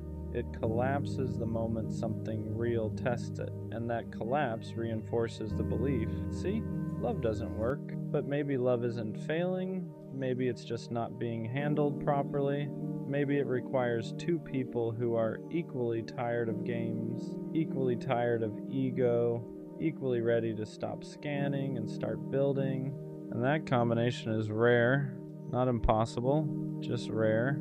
And when something is rare, it takes time to find. But when you've already waited, already invested, already tried, it's hard not to feel discouraged. It's hard not to say, maybe this just doesn't work anymore. because hope feels heavy when you've carried it through disappointment repeatedly. Still, there's a small part of me that refuses to fully give up, not because I haven't been hurt, but because I know what depth feels like, and I know I'm capable of giving it. So maybe love doesn't feel broken, maybe it just feels misaligned. Maybe I haven't met someone operating at the same level yet, and maybe love only doesn't work when one person is building and the other is browsing. And next time I won't settle for someone who's just browsing, because I'm done treating love like something experimental. I want something intentional, and if that's rare, then I'll wait, but I won't pretend that what's common right now feels functional, because it doesn't, and that's why sometimes it feels broken. Another reason I feel like love doesn't work anymore is because nobody seems patient enough for it. Real love is repetitive. It's waking up and choosing the same person on regular days, not just exciting ones. It's having conversations that aren't aesthetic. It's working through misunderstandings. It's sitting in awkward silence sometimes. It's resolving conflict instead of avoiding it. And patience feels rare now. The moment something feels complicated, people start questioning compatibility instead of questioning their communication. The moment effort feels required, people start asking if there's someone easier. The moment discomfort shows up, people confuse it with wrong person. But discomfort isn't always misalignment. Sometimes it's growth, sometimes it's two different perspectives trying to learn each other. And learning takes time, but time feels expensive in a world where attention is cheap. It's easier to restart with someone new than it is to repair with someone familiar. It's easier to chase a fresh high than maintain steady connection. It's easier to scroll than sit, and when everything around you reinforces immediacy, patience feels outdated. But love has never been immediate. It starts fast sometimes, and sure, but it sustains slowly, and sustainability isn't exciting. It's disciplined, it's structured, it's built, and I think a lot of people want the feeling of falling in love, but not the responsibility of staying in love. Falling is automatic, staying is intentional, falling feels magical, staying feels deliberate, and deliberate takes effort, and effort feels optional now. That's what makes it feel broken. Because if two people aren't equally patient, equally committed to working through friction, the relationship never stabilizes. It stays fragile, and fragile things shatter easily. Then everyone says, see, it didn't work, but maybe it didn't work because it was never given time to become strong. You can't plant something and expect it to grow overnight, but people expect emotional security immediately. They expect certainty quickly. They expect perfection early, and when reality shows flaws, they exit instead of adjusting. And after experiencing that enough times, you start questioning whether anyone actually stays long enough to build something durable. It's exhausting to be the only one willing to sit in discomfort and talk it through. It's exhausting to be the only one committed to fixing instead of fleeing. It's exhausting to feel like you're building while the other person is evaluating, and evaluation kills intimacy, because if someone is constantly assessing whether you're worth it, they're never fully in. They're half invested, half prepared to leave. And love doesn't grow in half investment, it grows in commitment. So maybe love doesn't feel broken, maybe commitment does, maybe patience does, maybe resilience does, because real love requires all three, and without them it collapses under the weight of normal human imperfection, and humans are imperfect, always, which means love will always require forgiveness, always require communication, always require choosing someone even when it's not convenient, and if people aren't willing to do that consistently, then yeah, it starts to feel like love doesn't work anymore because nobody is sustaining it long enough to see it mature, and maturity is where love actually becomes powerful, not in the butterflies, not in the early intensity, but in the stability that comes after. And maybe we're just living in a time that glorifies the beginning but undervalues the maintenance, and maintenance isn't sexy, but it's essential. And I'm not ready to say love is dead, but I am ready to admit that patience feels endangered, and without patience, nothing lasting survives. Maybe love doesn't feel like it works anymore because nobody trusts it. Not fully, not without hesitation. Everyone says they want something real, but when something real starts forming, fear shows up faster than commitment. Fear of being replaced, fear of being cheated on, fear of being the one who cares more, fear of looking stupid. So instead of leaning in, people brace. They stay slightly detached. They keep backup options emotionally. They don't say everything they feel. They don't invest fully. And when two people are both protecting themselves at the same time, nothing deep ever roots. It becomes this cautious connection where both are waiting for the other to prove something first. Show me you won't leave. Show me you're serious. Show me I'm safe. But safety doesn't come from interrogation. It comes from participation. And participation requires risk. That's the part that feels lost now. Nobody wants to risk looking foolish for love, but love has always required that. You have to be willing to look foolish, to say I care first, to show up consistently even when you don't know the outcome, to invest without a guarantee, and guarantees don't exist. So instead of risking vulnerability, people risk nothing. They test, they observe, they calculate, they delay emotional investment until it feels secure. But emotional security doesn't grow from calculation. It grows from consistency, and consistency requires trust, and trust requires vulnerability. It's a cycle, and when one part is missing, the whole structure collapses. So maybe love feels broken because too many people are trying to feel safe before they've actually built anything safe. They want certainty before commitment, but certainty is something you earn together, not something you demand up front. And I get it. Nobody wants to be hurt again. Nobody wants to feel like the fool who cared more. Nobody wants to invest months just to be replaced in weeks. But if both people are guarding themselves at all times, love never gets a chance to breathe. It suffocates under suspicion, it weakens under ego, it dissolves under comparison, and comparison is everywhere now. We compare partners to people online, we compare relationships to curated timelines, we compare our connection to someone else's highlight reel, and comparison erodes gratitude. It makes you focus on what's missing instead of what's present, and when gratitude fades, dissatisfaction grows, and dissatisfaction looks for alternatives, and alternatives are always available now, so commitment feels heavier than ever, because staying means choosing one thing in a world full of options, and that feels scary to people who haven't learned how to be content. And that's another part of why it feels like love doesn't work, because contentment is rare, and without contentment, nothing feels enough. Not the effort, not the loyalty, not the stability. There's always a what if, and what if is poison to commitment. What if there's someone better? What if I'm settling? What if this isn't the highest version of love? But love isn't about maximizing, it's about choosing.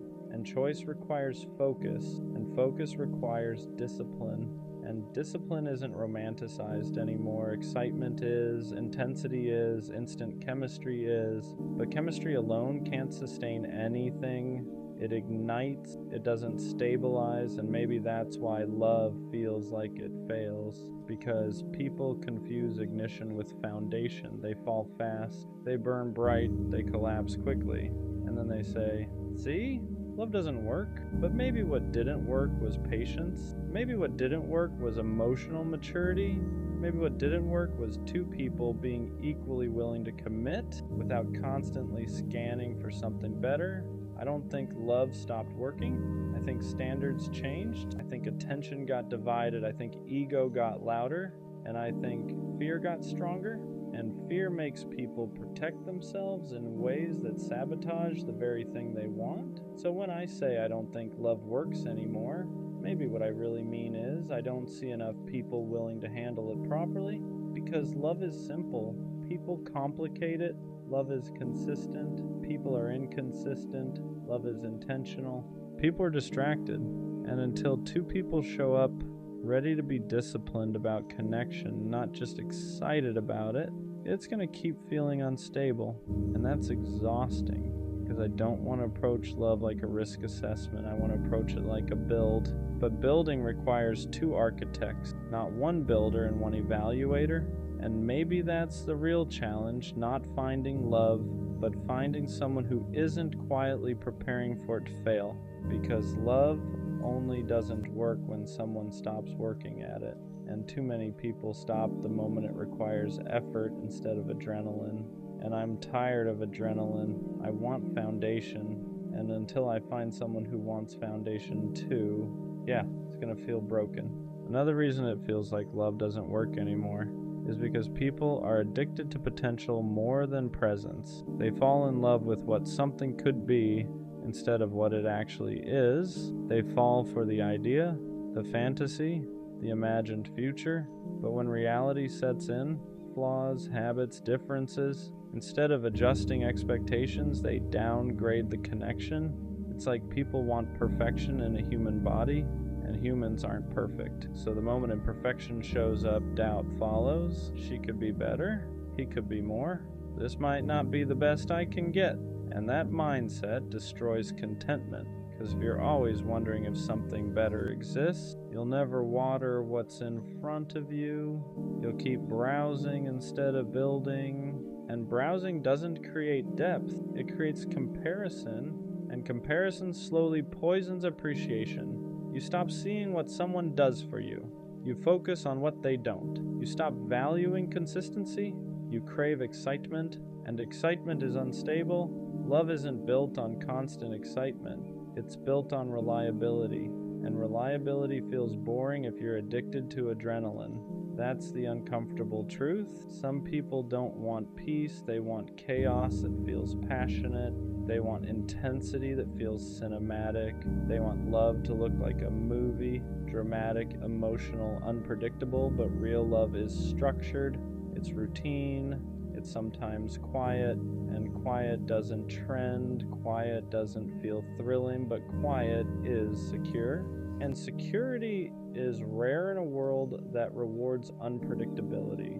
So when someone gives you stability, it feels unfamiliar, and unfamiliar feels uncomfortable, and uncomfortable gets labeled as not right, so they leave, and then they chase something that feels intense again, and that cycle repeats, and every time it collapses, they say, love just doesn't work for me. But maybe it's not love that's failing, maybe it's expectations, maybe it's the craving for perfection, maybe it's the refusal to accept that long-term connection requires compromise and discipline, because compromise doesn't mean settling, it means adjusting, it means understanding that no person will check every box, it means valuing depth over dopamine.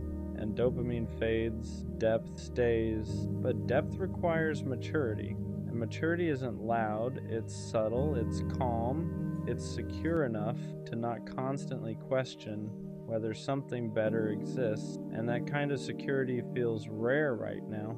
It feels like people want love to feel good every second, but no connection feels good every second. There are misunderstandings, bad days, moments of frustration, and if someone expects constant emotional highs, they'll leave the moment it feels neutral. And neutral isn't bad.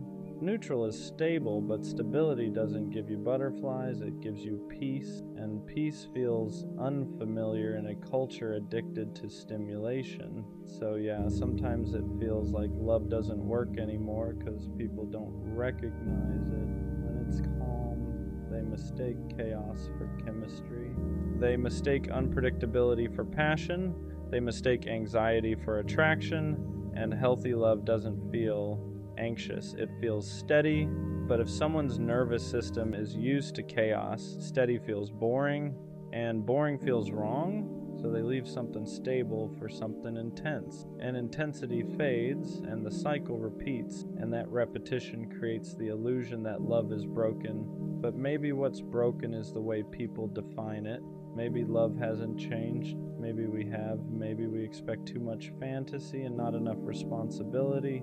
Maybe we want effortless depth, but depth is never effortless. It's built, maintained, protected, and protection requires discipline, and discipline isn't romanticized anymore. But without it, nothing lasts. Well, maybe love still works, but only for people who understand that it's not supposed to feel like fireworks forever.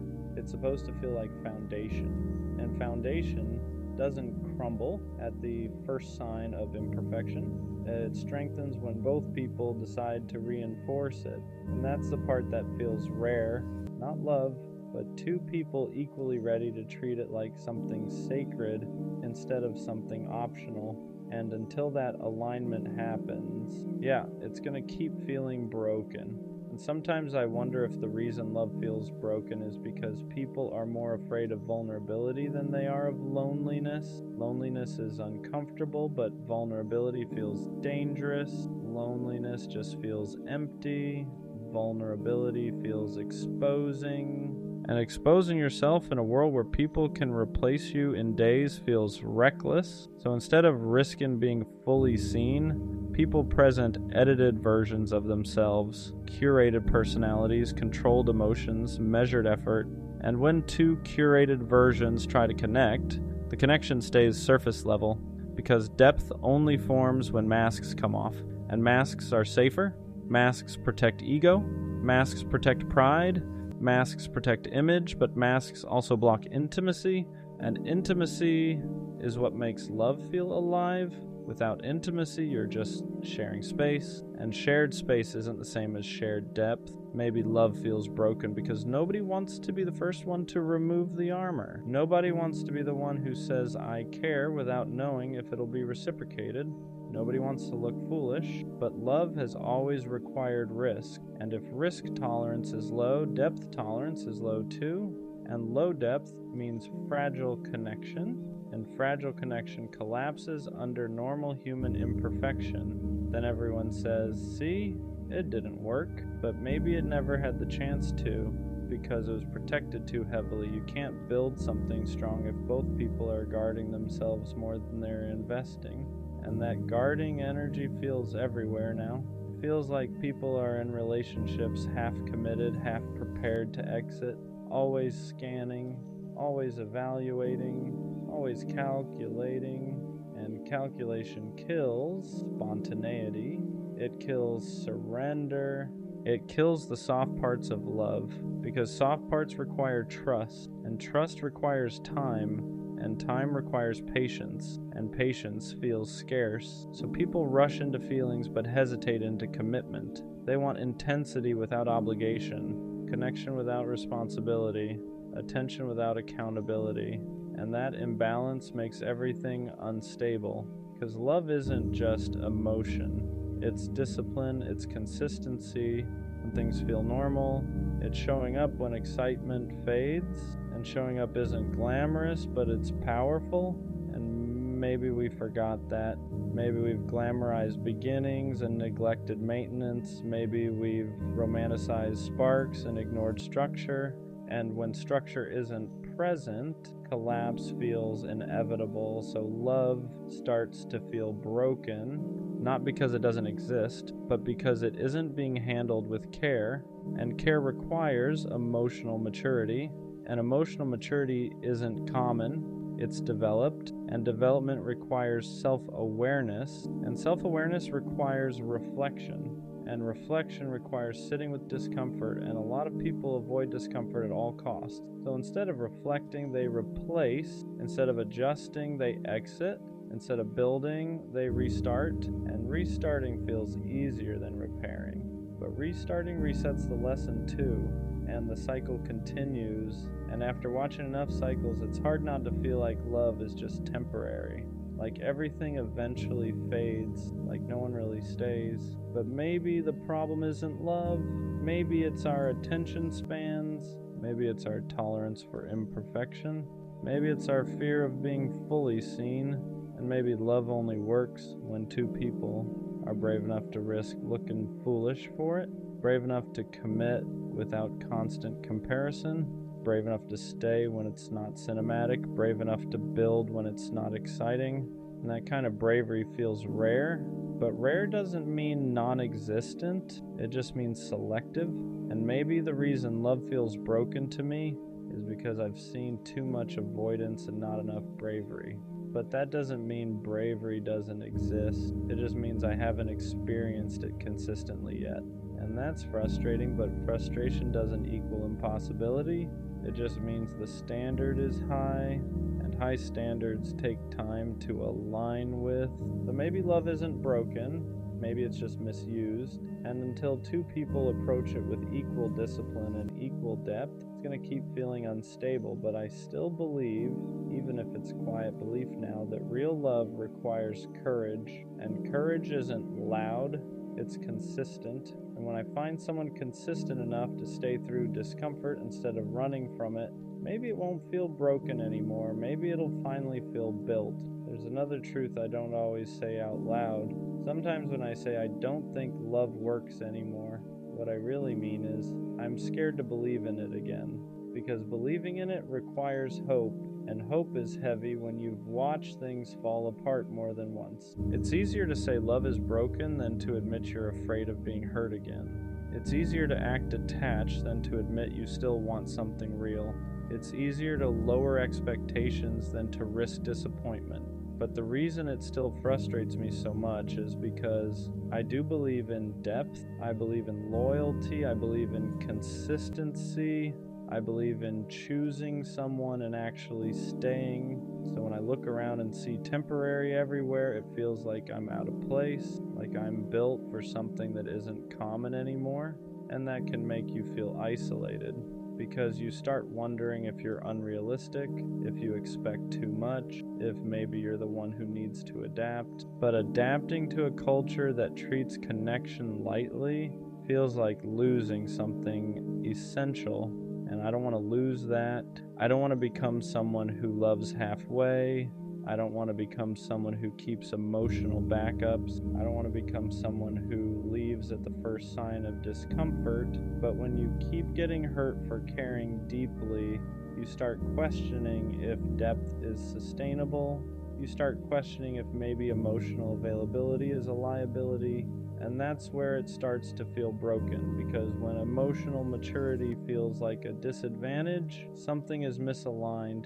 If being honest gets you labeled as too intense, if being consistent gets you labeled as too predictable, if being loyal gets you taken for granted, then it feels like the traits that build love aren't valued anymore, and that's exhausting. Because I don't want to play a game where detachment wins. I don't want to pretend I don't care just to maintain power. I don't want to approach relationships strategically. I want to approach them intentionally. And intentional love requires two people who are equally committed to depth, not one person building and one person browsing, not one person healing and one person distracting, not one person fighting and one person evaluating, two people building together. And maybe that's why it feels broken, because alignment like that feels rare, not because it doesn't exist, but because it requires both people to be self-aware enough to recognize what they're building. And self-awareness takes work, and not everyone does the work. But here's something I'm slowly realizing. Just because I haven't experienced that alignment consistently doesn't mean it doesn't exist. It just means I haven't found someone operating at the same emotional frequency yet. And maybe love doesn't feel like it works because I've been encountering people who are still figuring themselves out, still healing, still exploring, still distracted, and there's nothing wrong with that. But if two people aren't equally ready, love will always feel unstable. So maybe love isn't broken, maybe timing is, maybe readiness is, maybe emotional maturity is, and that's a different problem than love itself. Because love, real love, still requires the same ingredients it always has: trust, patience, consistency, effort, communication, choice. Those haven't changed. What's changed is how many people are willing to commit to them long term. And that's what makes it feel fragile, but fragile doesn't mean impossible. It just means selective. And maybe the reason it feels broken is because I haven't experienced the selectivity paying off yet. So do I really think love doesn't work anymore? Or am I just tired? Tired of building with people who weren't ready? Tired of investing in connections that weren't aligned? Tired of watching things collapse because one person stopped trying? Maybe what feels broken isn't love. Maybe it's my optimism. Maybe it's my patience. Maybe it's my energy. Because loving deeply takes energy. Believing in something lasting takes courage. And after enough disappointment, courage feels heavy. But here's what I know. I don't want temporary. I don't want half effort. I don't want something that collapses the moment it feels normal. I want stability. I want intentionality. I want someone who doesn't get bored when peace replaces intensity. And if that's rare, then I'll accept that it's rare. But I won't accept that it's impossible because I know I exist. And if I exist, someone who still believes in depth and loyalty and consistency, then that means other people like that exist too. Maybe love doesn't feel like it works because it's not common anymore, but uncommon doesn't mean extinct. It just means it requires discernment. It requires patience. It requires walking away from people who treat connection casually. And maybe that's the real shift. Maybe love doesn't work when we try to force it with the wrong people. Maybe it only works when both people are equally disciplined about it. And discipline isn't flashy, but it's powerful. So maybe love isn't broken. Maybe it's just rare enough that you have to be selective about who you build it with. And until that alignment shows up, it's going to feel unstable. But I refuse to become cold just because it's hard. I refuse to downgrade my depth just because others operate shallow. And one day, when two people who both believe in building, not browsing, meet each other, love won't feel broken. It'll feel intentional. And intentional love, that still works. There's a point where saying love doesn't work anymore becomes less about love and more about self-protection. Because if I convince myself it's broken, then I don't have to risk it again. If I label it dysfunctional, I don't have to open up. If I tell myself everyone leaves, then no one can surprise me when they do. It becomes armor. And armor feels safer than hope. Hope requires vulnerability. Hope requires believing someone will show up differently than the last person did. Hope requires trusting that the next connection won't collapse the same way the others did. And that's hard, because patterns create expectations. If you've seen inconsistency enough times, you start expecting it. If you've been replaced quickly, you start bracing for it. If you've watched effort go unmatched, you start rationing yours. And slowly, without even noticing, you stop loving the way you used to. You become careful, measured, guarded. You don't say everything you feel. You don't invest as quickly. You don't attach as deeply. And then when something ends, it hurts less, but it also meant less. And that's the trade-off nobody talks about. If you protect yourself enough, you reduce pain, but you also reduce depth. And depth is the whole point, so maybe love doesn't feel like it works anymore because I've been loving defensively. Not fully, not recklessly, but cautiously. And cautious love never fully blooms. It survives. It doesn't flourish. And surviving isn't the same as thriving. Maybe I'm not doubting love. Maybe I'm doubting whether I can afford to feel that deeply again. Because feeling deeply means risking loss deeply. And loss has weight. And carrying that weight repeatedly makes you tired. But here's the uncomfortable truth. If I stop believing in love because others mishandled it, then I let their behavior reshape my character. And I don't want that. I don't want to become someone who loves halfway. I don't want to operate from fear. I don't want to treat every new person like they're already guilty of someone else's mistakes. But healing doesn't happen instantly. Trust doesn't reset overnight. And rebuilding optimism takes time, so maybe love isn't broken. Maybe I'm just rebuilding my trust in it. Maybe what feels like cynicism is actually exhaustion. Maybe what feels like disbelief is actually disappointment that hasn't fully healed, because when I'm honest with myself, I still want depth. I still want consistency. I still want something stable and intentional. If I truly believed love didn't work anymore, I wouldn't still crave it, I wouldn't still think about it, I wouldn't still care this much. The fact that I'm frustrated proves I still believe in it. You don't get frustrated over something you've given up on. You get frustrated over something you still want, but haven't found. And maybe that's the shift. Maybe love isn't broken. Maybe my patience is just being tested. Maybe my standards are filtering out what doesn't align. Maybe every failed connection isn't proof that love doesn't work. Maybe it's proof that misalignment doesn't. And misalignment is common, but alignment is rare. And rare things take time to find. So maybe I need to stop saying love is broken. Maybe I need to say love is selective. Maybe I haven't experienced the right version of it yet. Because the version I want, stable, mutual, disciplined, requires two people equally committed to depth, and depth isn't everywhere, but it exists, I exist, which means someone else like me exists too, and maybe love doesn't feel like it works because I've been encountering people at different stages of emotional maturity, different levels of readiness, different levels of self-awareness, and that doesn't mean love is dead.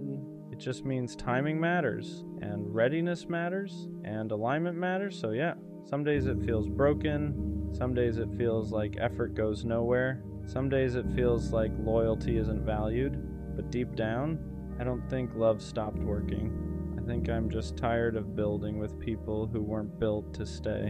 And that's different, because when two people are both ready, not just interested, not just attracted, but ready, love doesn't collapse easily. It stabilizes, it deepens, it roots. So maybe love isn't broken. Maybe it just requires the right two people at the right time. And until that alignment shows up, it's gonna feel unstable. But I'm not done believing in it. I'm just more careful about who I build it with. And that's growth, not defeat. I found out what she really thought of me. And I wish I didn't, because in my head, it was different. I thought she respected me. I thought she valued me. I thought the way I showed up actually meant something to her. But the truth, it wasn't what I believed. And it didn't come out in a direct way. Not a conversation. Not something she sat me down and said. It came out indirectly, through things I wasn't supposed to hear, through how she spoke when I wasn't around. And that's when it hit me. The version of me in her head wasn't the same as the version of me I thought she saw.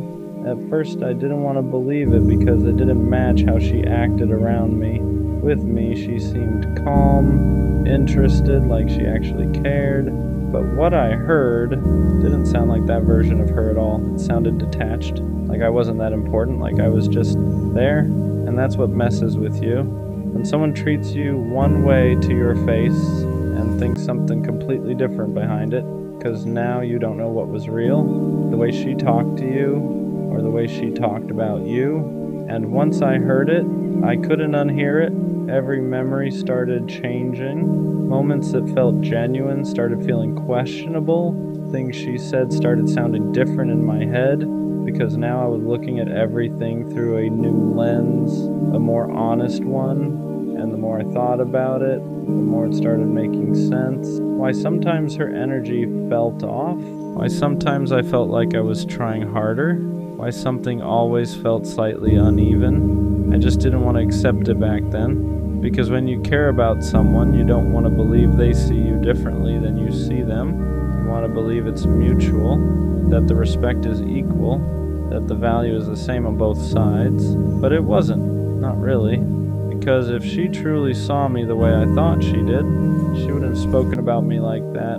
She wouldn't have minimized what I was giving. She wouldn't have treated my presence like something replaceable. And that's the part that hits your ego. Not in a loud way, in a quiet way. Because now you're not just dealing with losing her. You're dealing with realizing how little you meant in her perspective. While you were taking her seriously, she wasn't taking you the same way, and that imbalance, it hurts more than the ending. For a while I started questioning myself, like maybe I misread everything. Maybe I thought it was deeper than it actually was. Maybe I gave too much meaning to something that wasn't built to hold it. Because when someone sees you as less than what you believed, it makes you feel like you got it wrong. But here's what I had to understand. Just because she didn't value me properly doesn't mean I wasn't valuable. The problem wasn't who I was, it was how she saw me. And you can't control that. You can show up right, you can be real, you can be consistent, but if someone already has a limited view of you, they're going to treat you based on that, no matter how you show up. And that's why nothing I did changed it, because the issue wasn't effort, it was perception. Once I understood that, the pain started shifting, because now it wasn't about trying to prove something to her anymore, it was about realizing I was giving energy to someone who didn't even see it properly, and that's a different kind of clarity, because it makes you stop chasing, stop explaining, stop trying to be understood by someone who already decided how they see you. And honestly, I'm glad I found out, even though it hurt, because I would have kept going, thinking it was deeper than it actually was, thinking she valued me the way I valued her, and that would have kept me stuck.